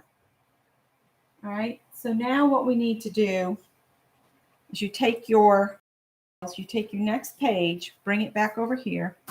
You're going to take your tails and thread them through the next hole. Same hole. Get your tails down through, okay? Then where the back is here, back here, you put your tails through the top of it, out the bottom, then you pull these between. We've done this before, like so.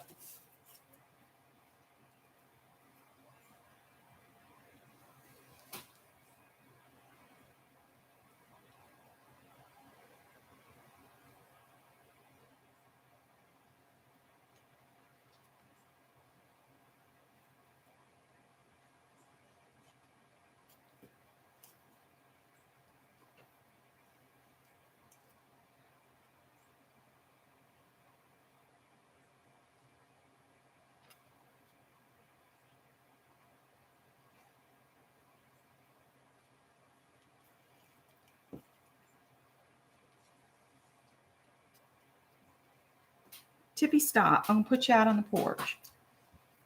Bring your next page over. You're just flipping your pages back, flipping your pages back. I don't think 18 inches is going to be enough.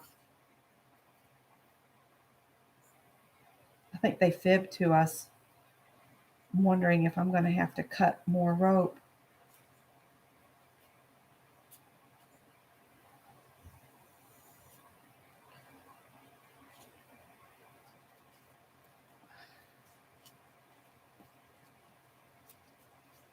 I'm used to having longer tails than that. And these are envelopes. You don't want to pull too hard or they'll be all wrinkly.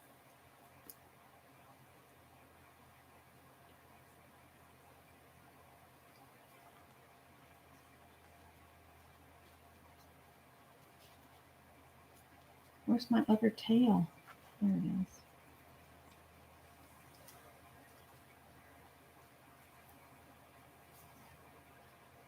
What on earth is happening here?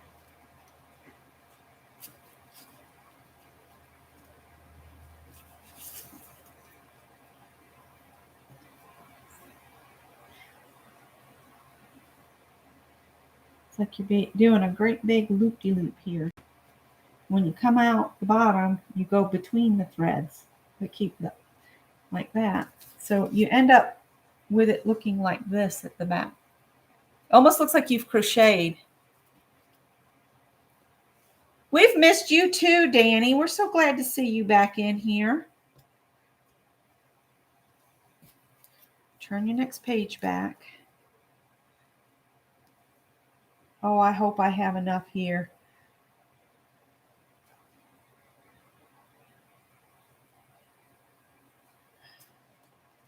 Just seems like I'm using up an awful lot of string. I think they fibbed on this one because I've got to go through quite a few more. Tippy, be gone. Go.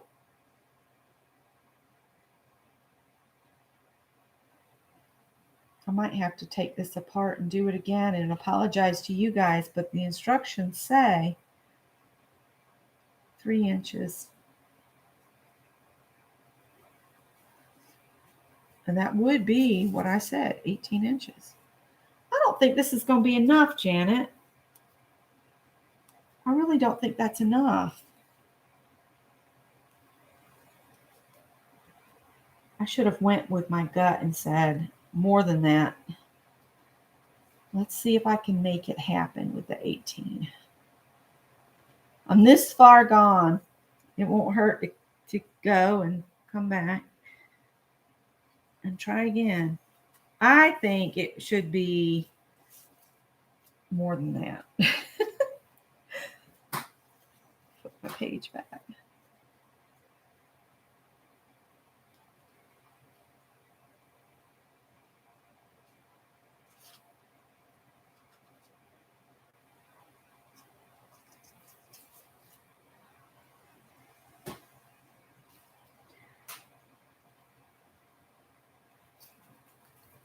Yeah, see, I don't think that's going to do 3 more pages. I'm going to pull mine back out and get some longer string. So we need to change that. I think the instructions lied to us because I think you need a lot more string than that.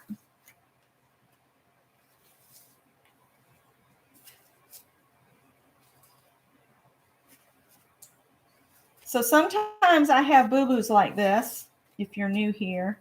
So bear with me. They happen. Nobody's perfect. And sometimes you just can't go by what they say.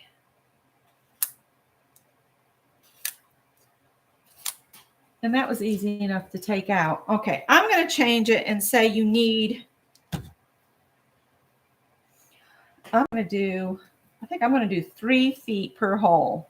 1, 2, so a yard per hole. I'd rather have too much than not enough like that. If this is the first time you're doing it, that could be frustrating. The only problem with this much cord is it gets in the way. I am so sorry. Yeah, that's why I'm going with the 3 feet.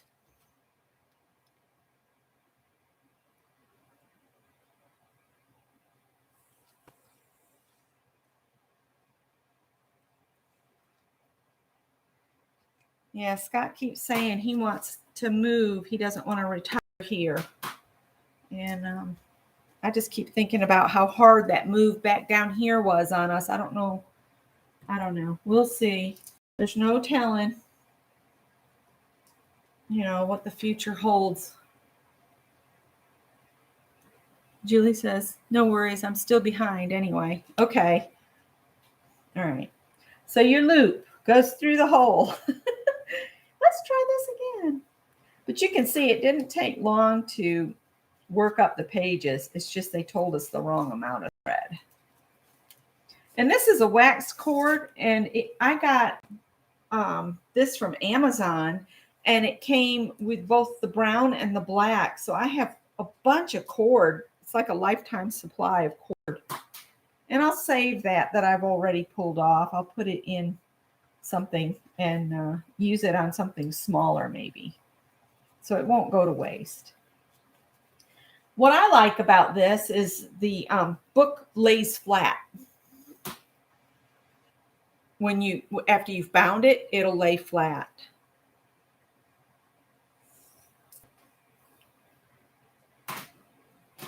Buddy, I can't give you anything. You guys have eaten all of the canned cat food. There's dry out there. You need to go get it. I think it's going to get cold soon because the cats have been eating like there's no tomorrow. All right, so I've flipped my next page back over, starting with my top hole. I'll feed my tails through the hole on the envelope, back out between the two. So you see I'm going between these two here, I think. Yeah, there.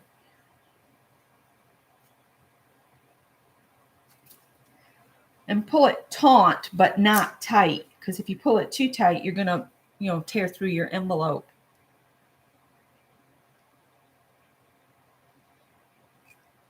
Yeah, sometimes you end up having to do a redo. Stop, Tippy. He'll tear my stuff up if I don't pay him attention. Stop being a nuisance. You're a nuisance. Between these two, pull it down. Now, we could have strengthened this with just a piece of paper.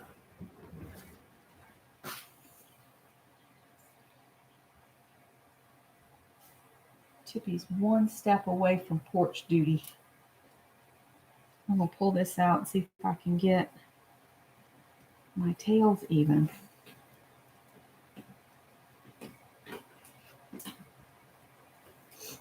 Tippy, you're going to go out on the porch.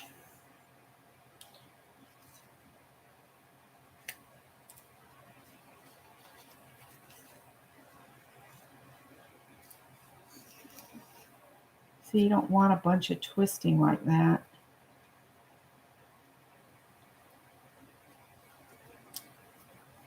It's hard when you got a cat being annoying in the background.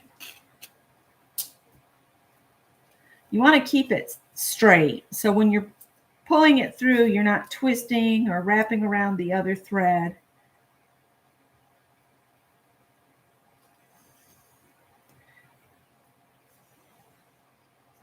That cat's lucky I love him, because, you know, sometimes he can be a nuisance.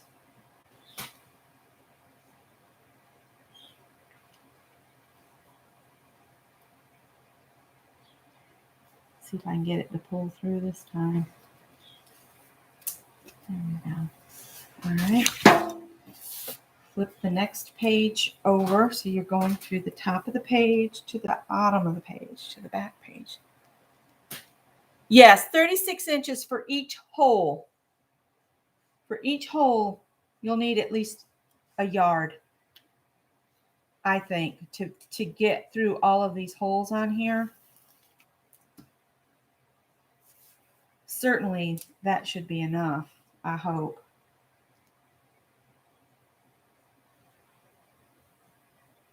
And if you want to, you can leave your tails longer and put little fall beads or whatever on your strings.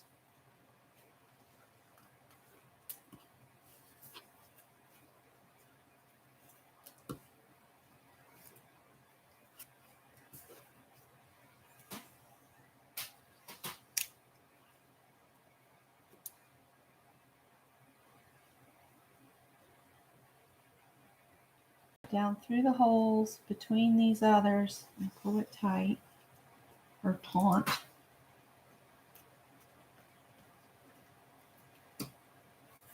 Okay, turn our next page over here.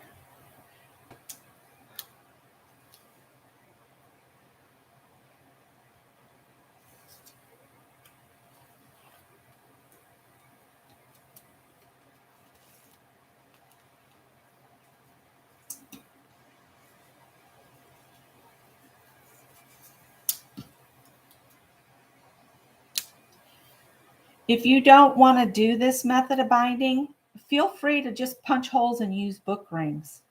You know, you can do that too. I've just found that the book rings are kind of wobbly myself. I would rather bind it. And I'm going to put Tanya's and Lisa, put their links into their channels, because they're the ones that taught us how to do this. There are a couple more real crafty ladies that do a lot of junk journals, using just the junk around your house. They're kind of the queens of it over there. All right, then flip this back over here. You're always think about it, you're looking through your book backwards to bind this. If you nip me, stop digging me in the leg. I'll put you up for adoption. One spoiled rotten cat. Honey, I got to go to the store to get food. I don't have any.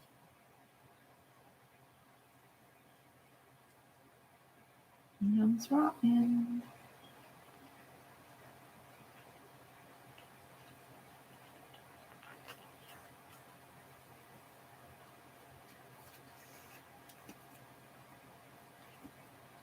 I was watching The Zodiac last night on Netflix with Robert Downey Jr. The Zodiac killer story. I told those kids at the beginning, what are you waiting for? Get out of there. Drive away. It didn't work. Doesn't help talking to the television, does it?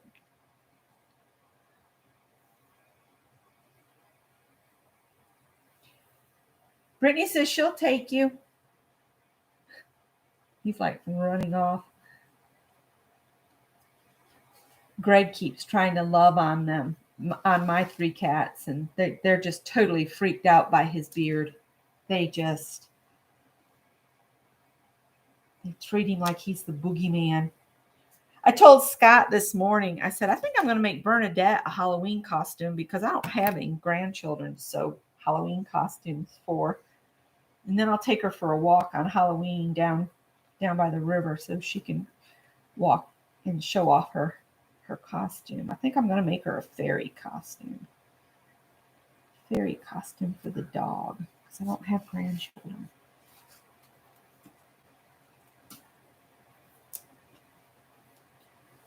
And all the nieces and nephews live too far away to enjoy them much.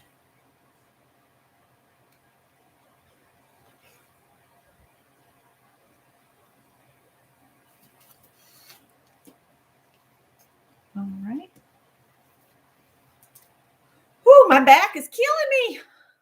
Oh, you found Scott's channel. Good. Thank you. All right. Flip it back. See, I'd rather have too much than too little.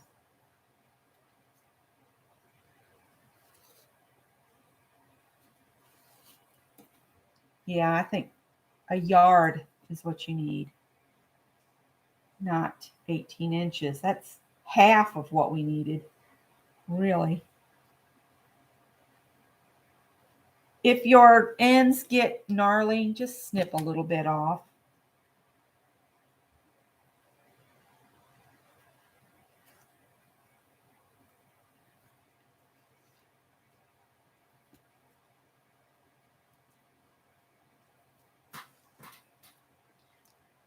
All right. What I'll do is I'll figure out the tag sizes for you guys. And I'm going to keep going, but if you have to go, you can always watch the replay. But I want to give you the tag sizes and mat sizes. All right, so we're on the cover. Now, for the cover,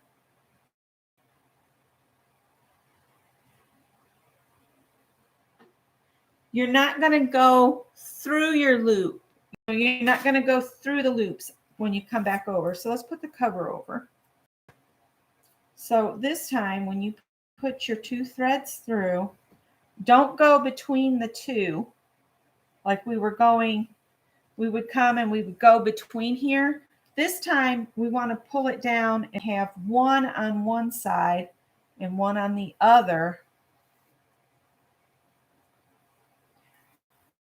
so that we're not between it, but we're on either side of it. So do that with all of them.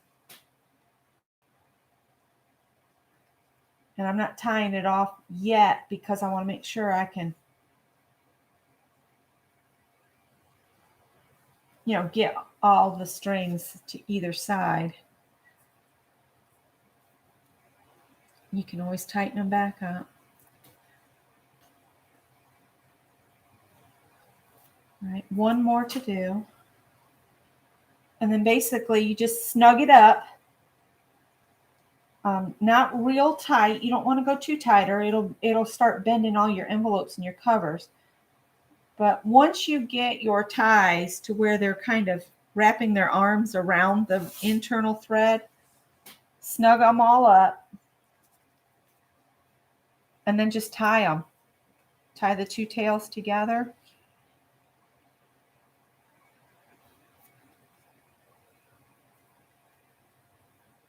And you can leave these as long as you want to or as short as you want to. You just want to make sure you're tied real good.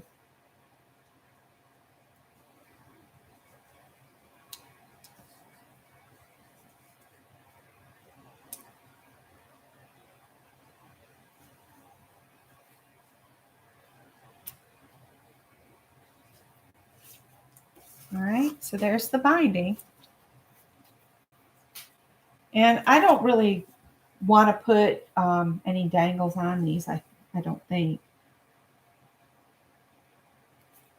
This has got wax on it, so once I pull it real tight, the knots should stay. So I'm going to trim mine at about 1/2 inch and just leave some little, looks like little bugs.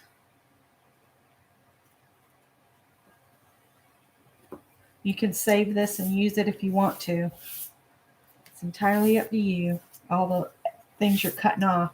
But so now we've got our little journal for our recipe swap.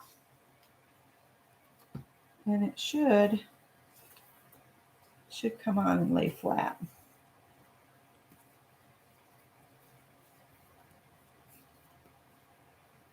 And I see Janet said, nice tip, Sherry. So,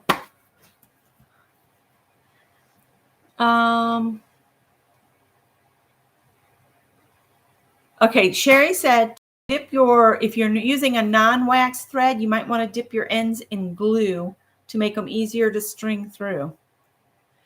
So there's that. Now, before y'all jump off board here, let's turn. I'm just going to turn toward the middle here.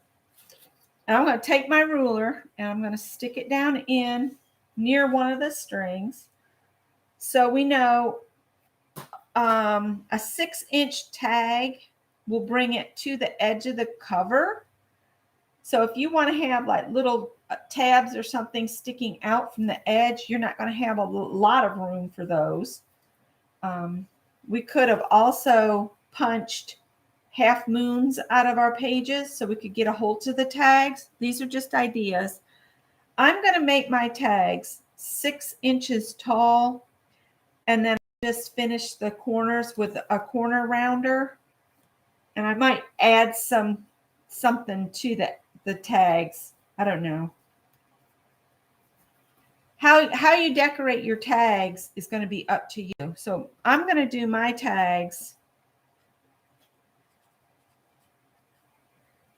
6 inches by, now I want them to be narrower because I want them to slide in and out some.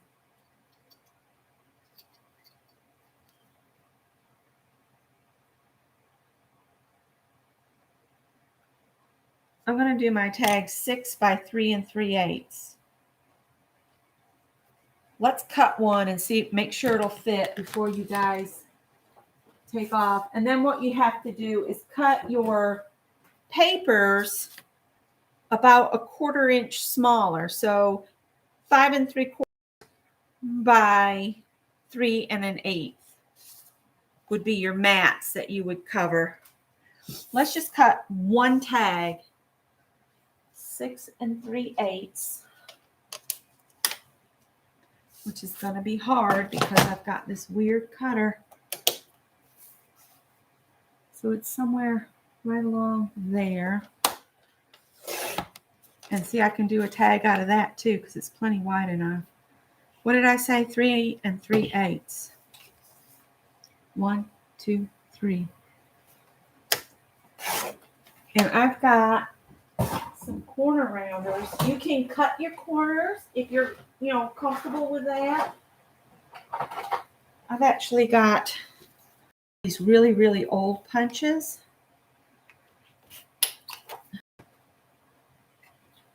And see, it makes me a little tag like that. Let's see how these fit in here. See, it's going to stick out some.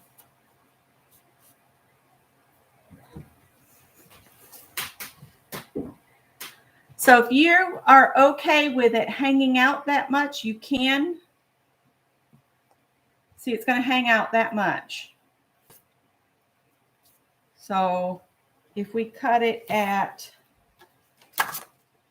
slightly shorter, what did I say, tags? 6. If I cut them at 5 3/4, wrong way. Let me see what 5 3/4 looks like, because I would rather have them fit perfectly for you than to be. See that? Ooh, that's too short. 5 3/4 is too short.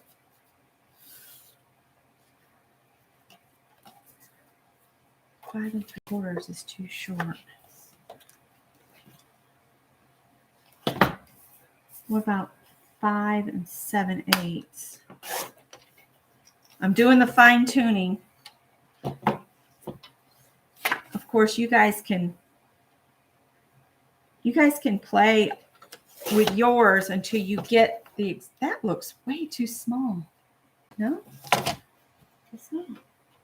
Is that 3 3/8? Yeah.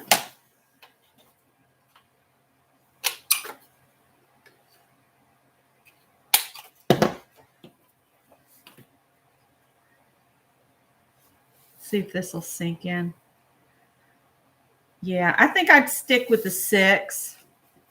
So 6 by 3 3/8 for your tags. They're going to stick out some, but I think you'd rather have that than to be too short.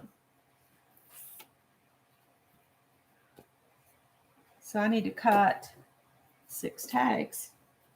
And these I've ruined, so that's okay though. Yeah, 6 by 3 3/8 I think is your best bet. And then use whatever corner rounder you have. 3 3/8.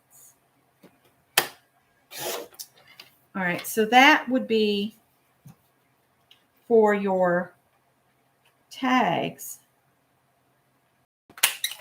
So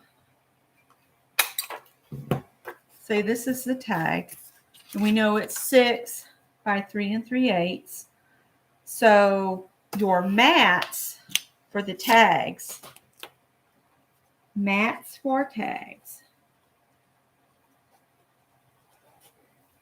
are going to be 3 1/8 by 5 7/8.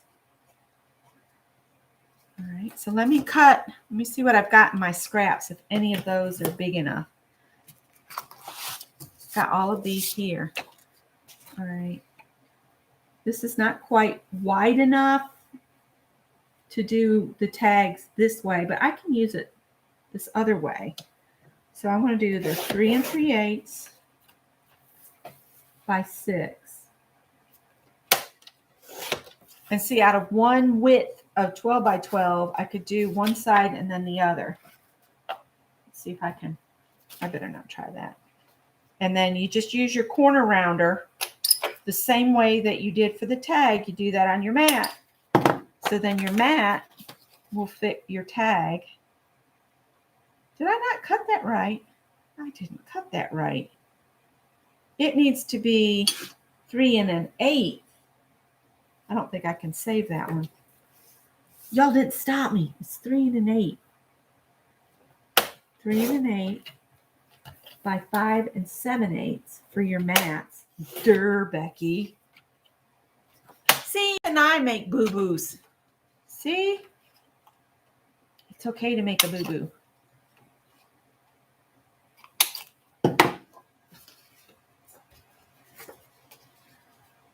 Yeah, see? Now it's like it's a mat. It's a mat, not a. So 3 1/8 by 5 7/8. And this could be 5 7/8.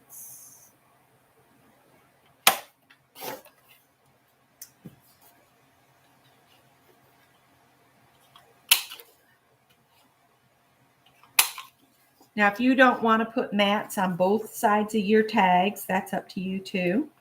I'm probably going to do it on all of mine. And I will ink my mats before I put them down.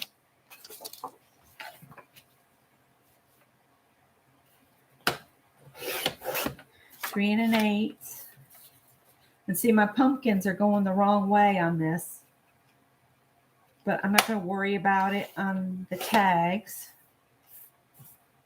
And the recipes will probably cover most of it anyway. And who's to say you don't pull the tag out and then turn it sideways, right?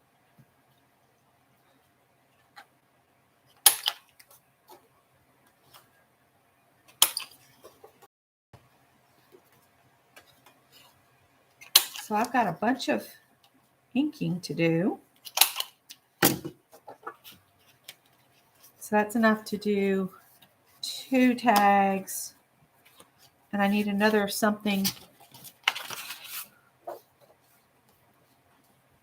Let's see if I can use this. So 3 1/8.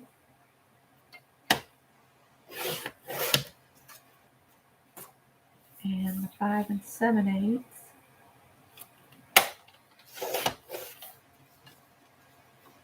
And that could be part of the tag. So maybe have this on the front of the tag, of course, and this on the back. Now, feel free to punch a hole in the center and put twine on it if you want to. But that's what they'll look like. And I need to cut 5 more tags. Let's see if I can cut them without messing up. So I'm cutting tags, and the tags are 6 by 3 3/8. I don't know if I can do 3 sheets on this one. Let's just do 2 sheets. I'm going to trim this at 6 inches.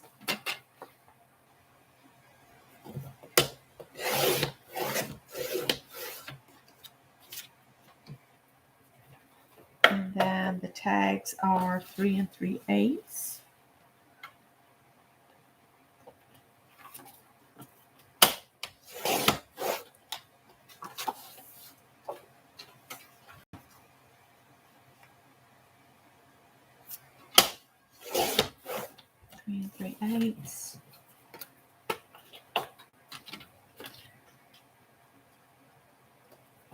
Okay, so this was using just letter-sized envelopes and a paper pad and some brain power, which it seems some of mine decided to check out. So let me set these aside. That's actually 6 tags right there. So I've got more tags than I need. So I need 3 more sets of the other. Might as well use this. So we're back to the 3 1/8.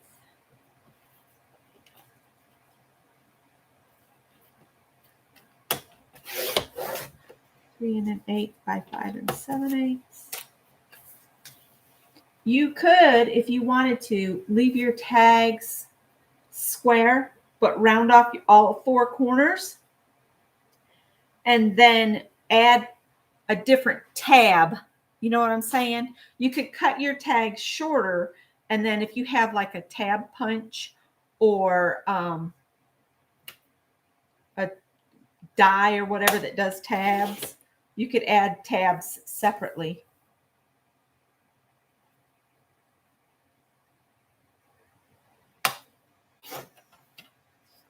That's 3, that's 4.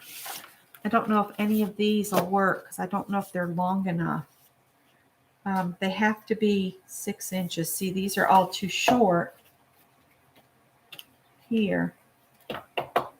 So I'm going to have to pull out another paper.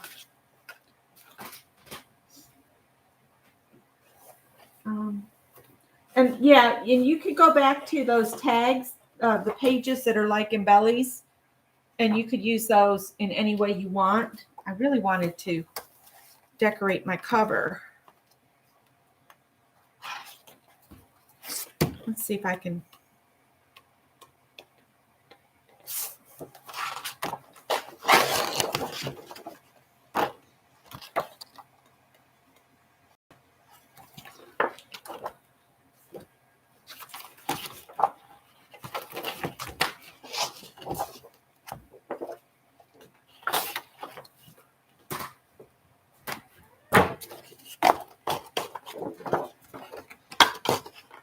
All right. So 5 7/8. These are mats by 3 1/8.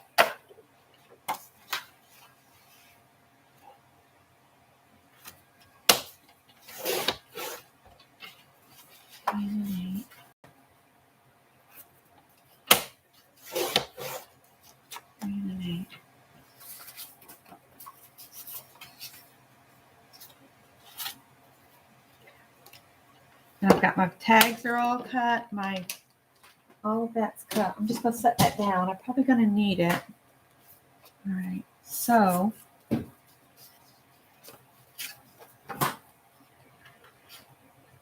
you've got fancy corner rounders, feel free to use them. Can you explain how we get the recipes so that everyone understands what to do? I am going to create in Fibsville, I am going to create a file section where if the system will let me do this, where you guys can go in and add your recipes. I think I have to start it by adding a recipe. So I'll get my recipe in there later today. I want to finish putting my book together before I start posting recipes, but it'll be in the file section if that site will let me do that. If not, I will get with you guys and we'll figure out another way. Does that make sense? Okay. It's going to be in there. What I might do is I might type it up myself. And if somebody can't get into Phibbsville or we can't make that work, I could get everybody maybe sign up under a discussion if you want to be part of the exchange. And we might end up having to do it as a discussion. This one looks too long. Did I not trim this? This should be 5 7/8.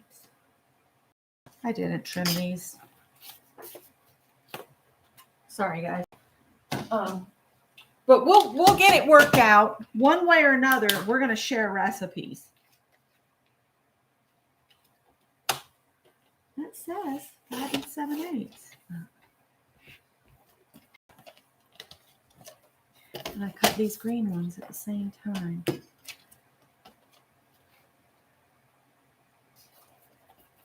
It used to be that you could create a file and everybody could just share. And I think they changed something or something.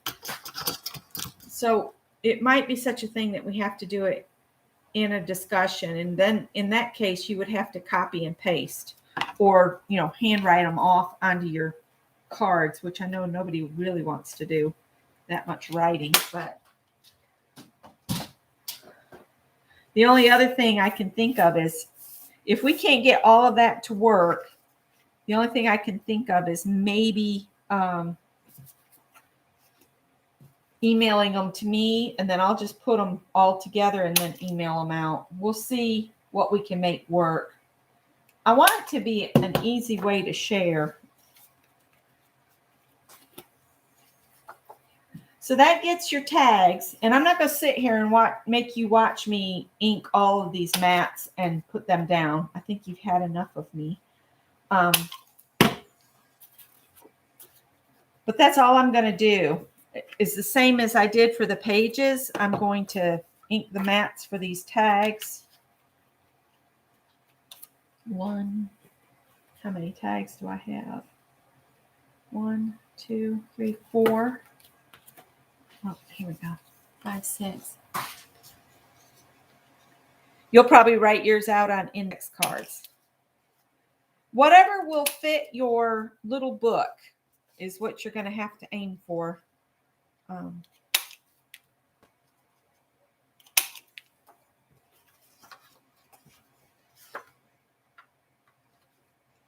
So does everybody understand what we did? And if not, feel free to go back and slow me down. You can start and stop videos. That's the beauty of them. So if you are stuck, go back and listen to it again, make me say it again and again. You can make me talk all day long on video, over and over. All right. I really wanted to decorate my cover real quick. So I got my tags. They're all ready to be inked and put in. But what I was thinking for my cover, this is my front, yes. I was thinking of using one of these and just put it on here. Would start each day with a grateful heart would be pretty with the gold, wouldn't it? And I could trim that down. Or thankful for you. That could be pretty on there too. Be kind, be thoughtful, genuine, be thankful. Oh, I like this menu, but it's really too big for the book.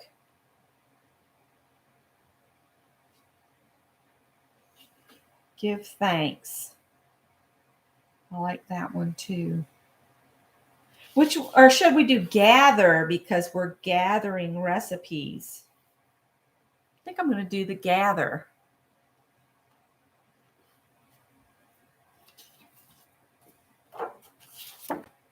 All right, I have the proverbial blow up on my table here.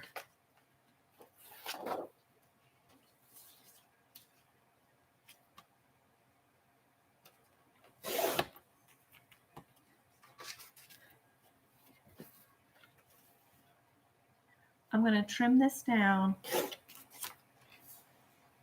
and then we'll see what I need to do to make it fit.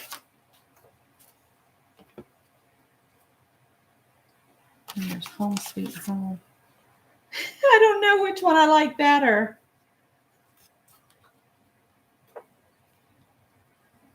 So this needs to be trimmed down some.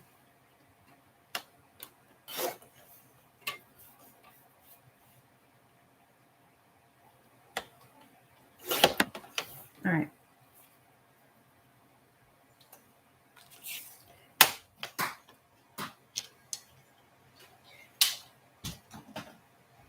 Okay. We can create a poll and ask who can print and who needs to email. That's an excellent idea. That is an excellent idea, Janet. Is that something I can do, or is that something the managers of Phibbsville has to do?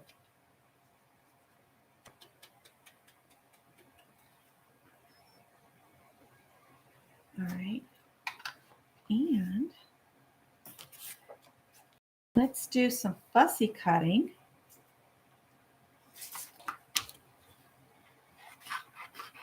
So you don't necessarily have to use them in the squares that they come as.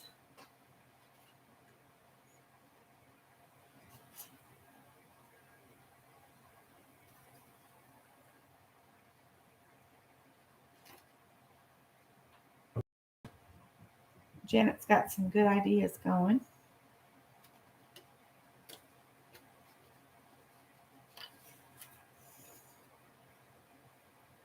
Tippy, what are you doing?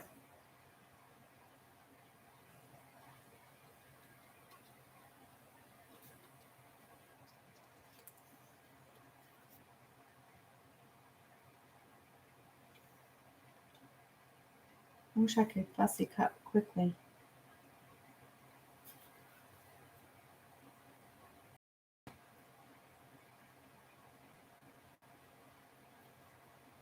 I'm going to cut the squiggly bit off from this pumpkin. It looks cute, but it's going to be too hard to cut out quickly.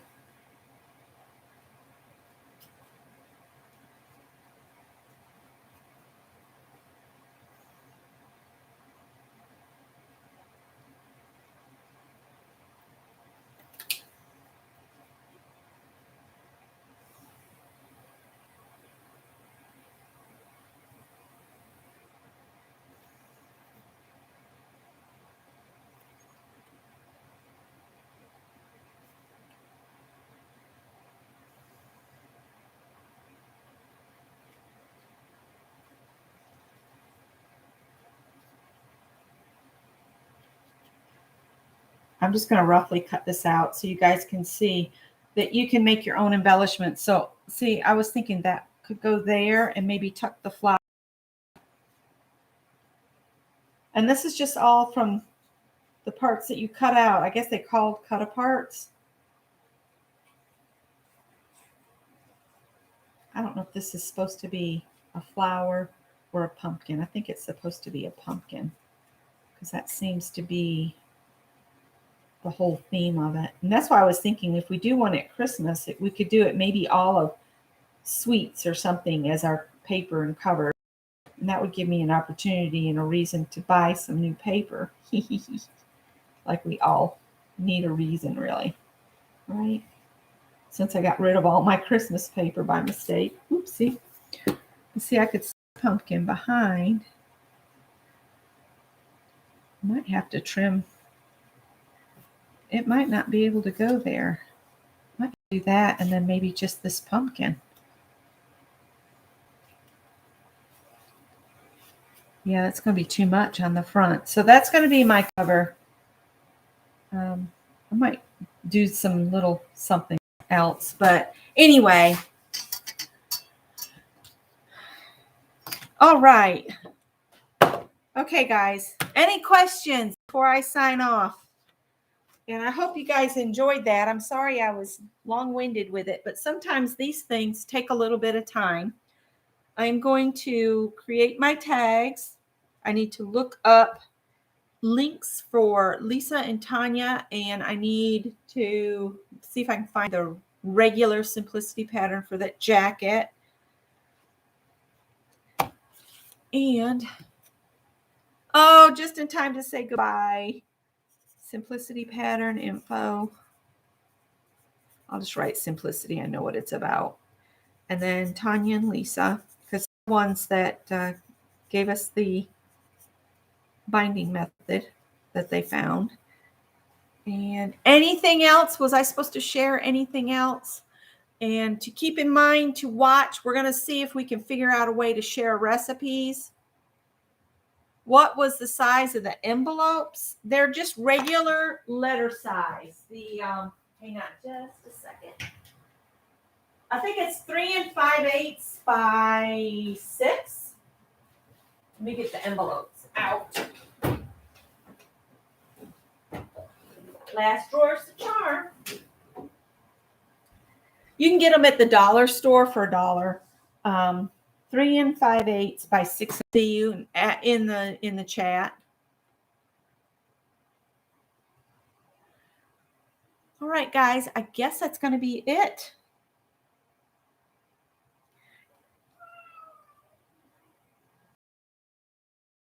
Oh, goodness. What if I stick one of these in here? It doesn't matter if it hangs off, does it?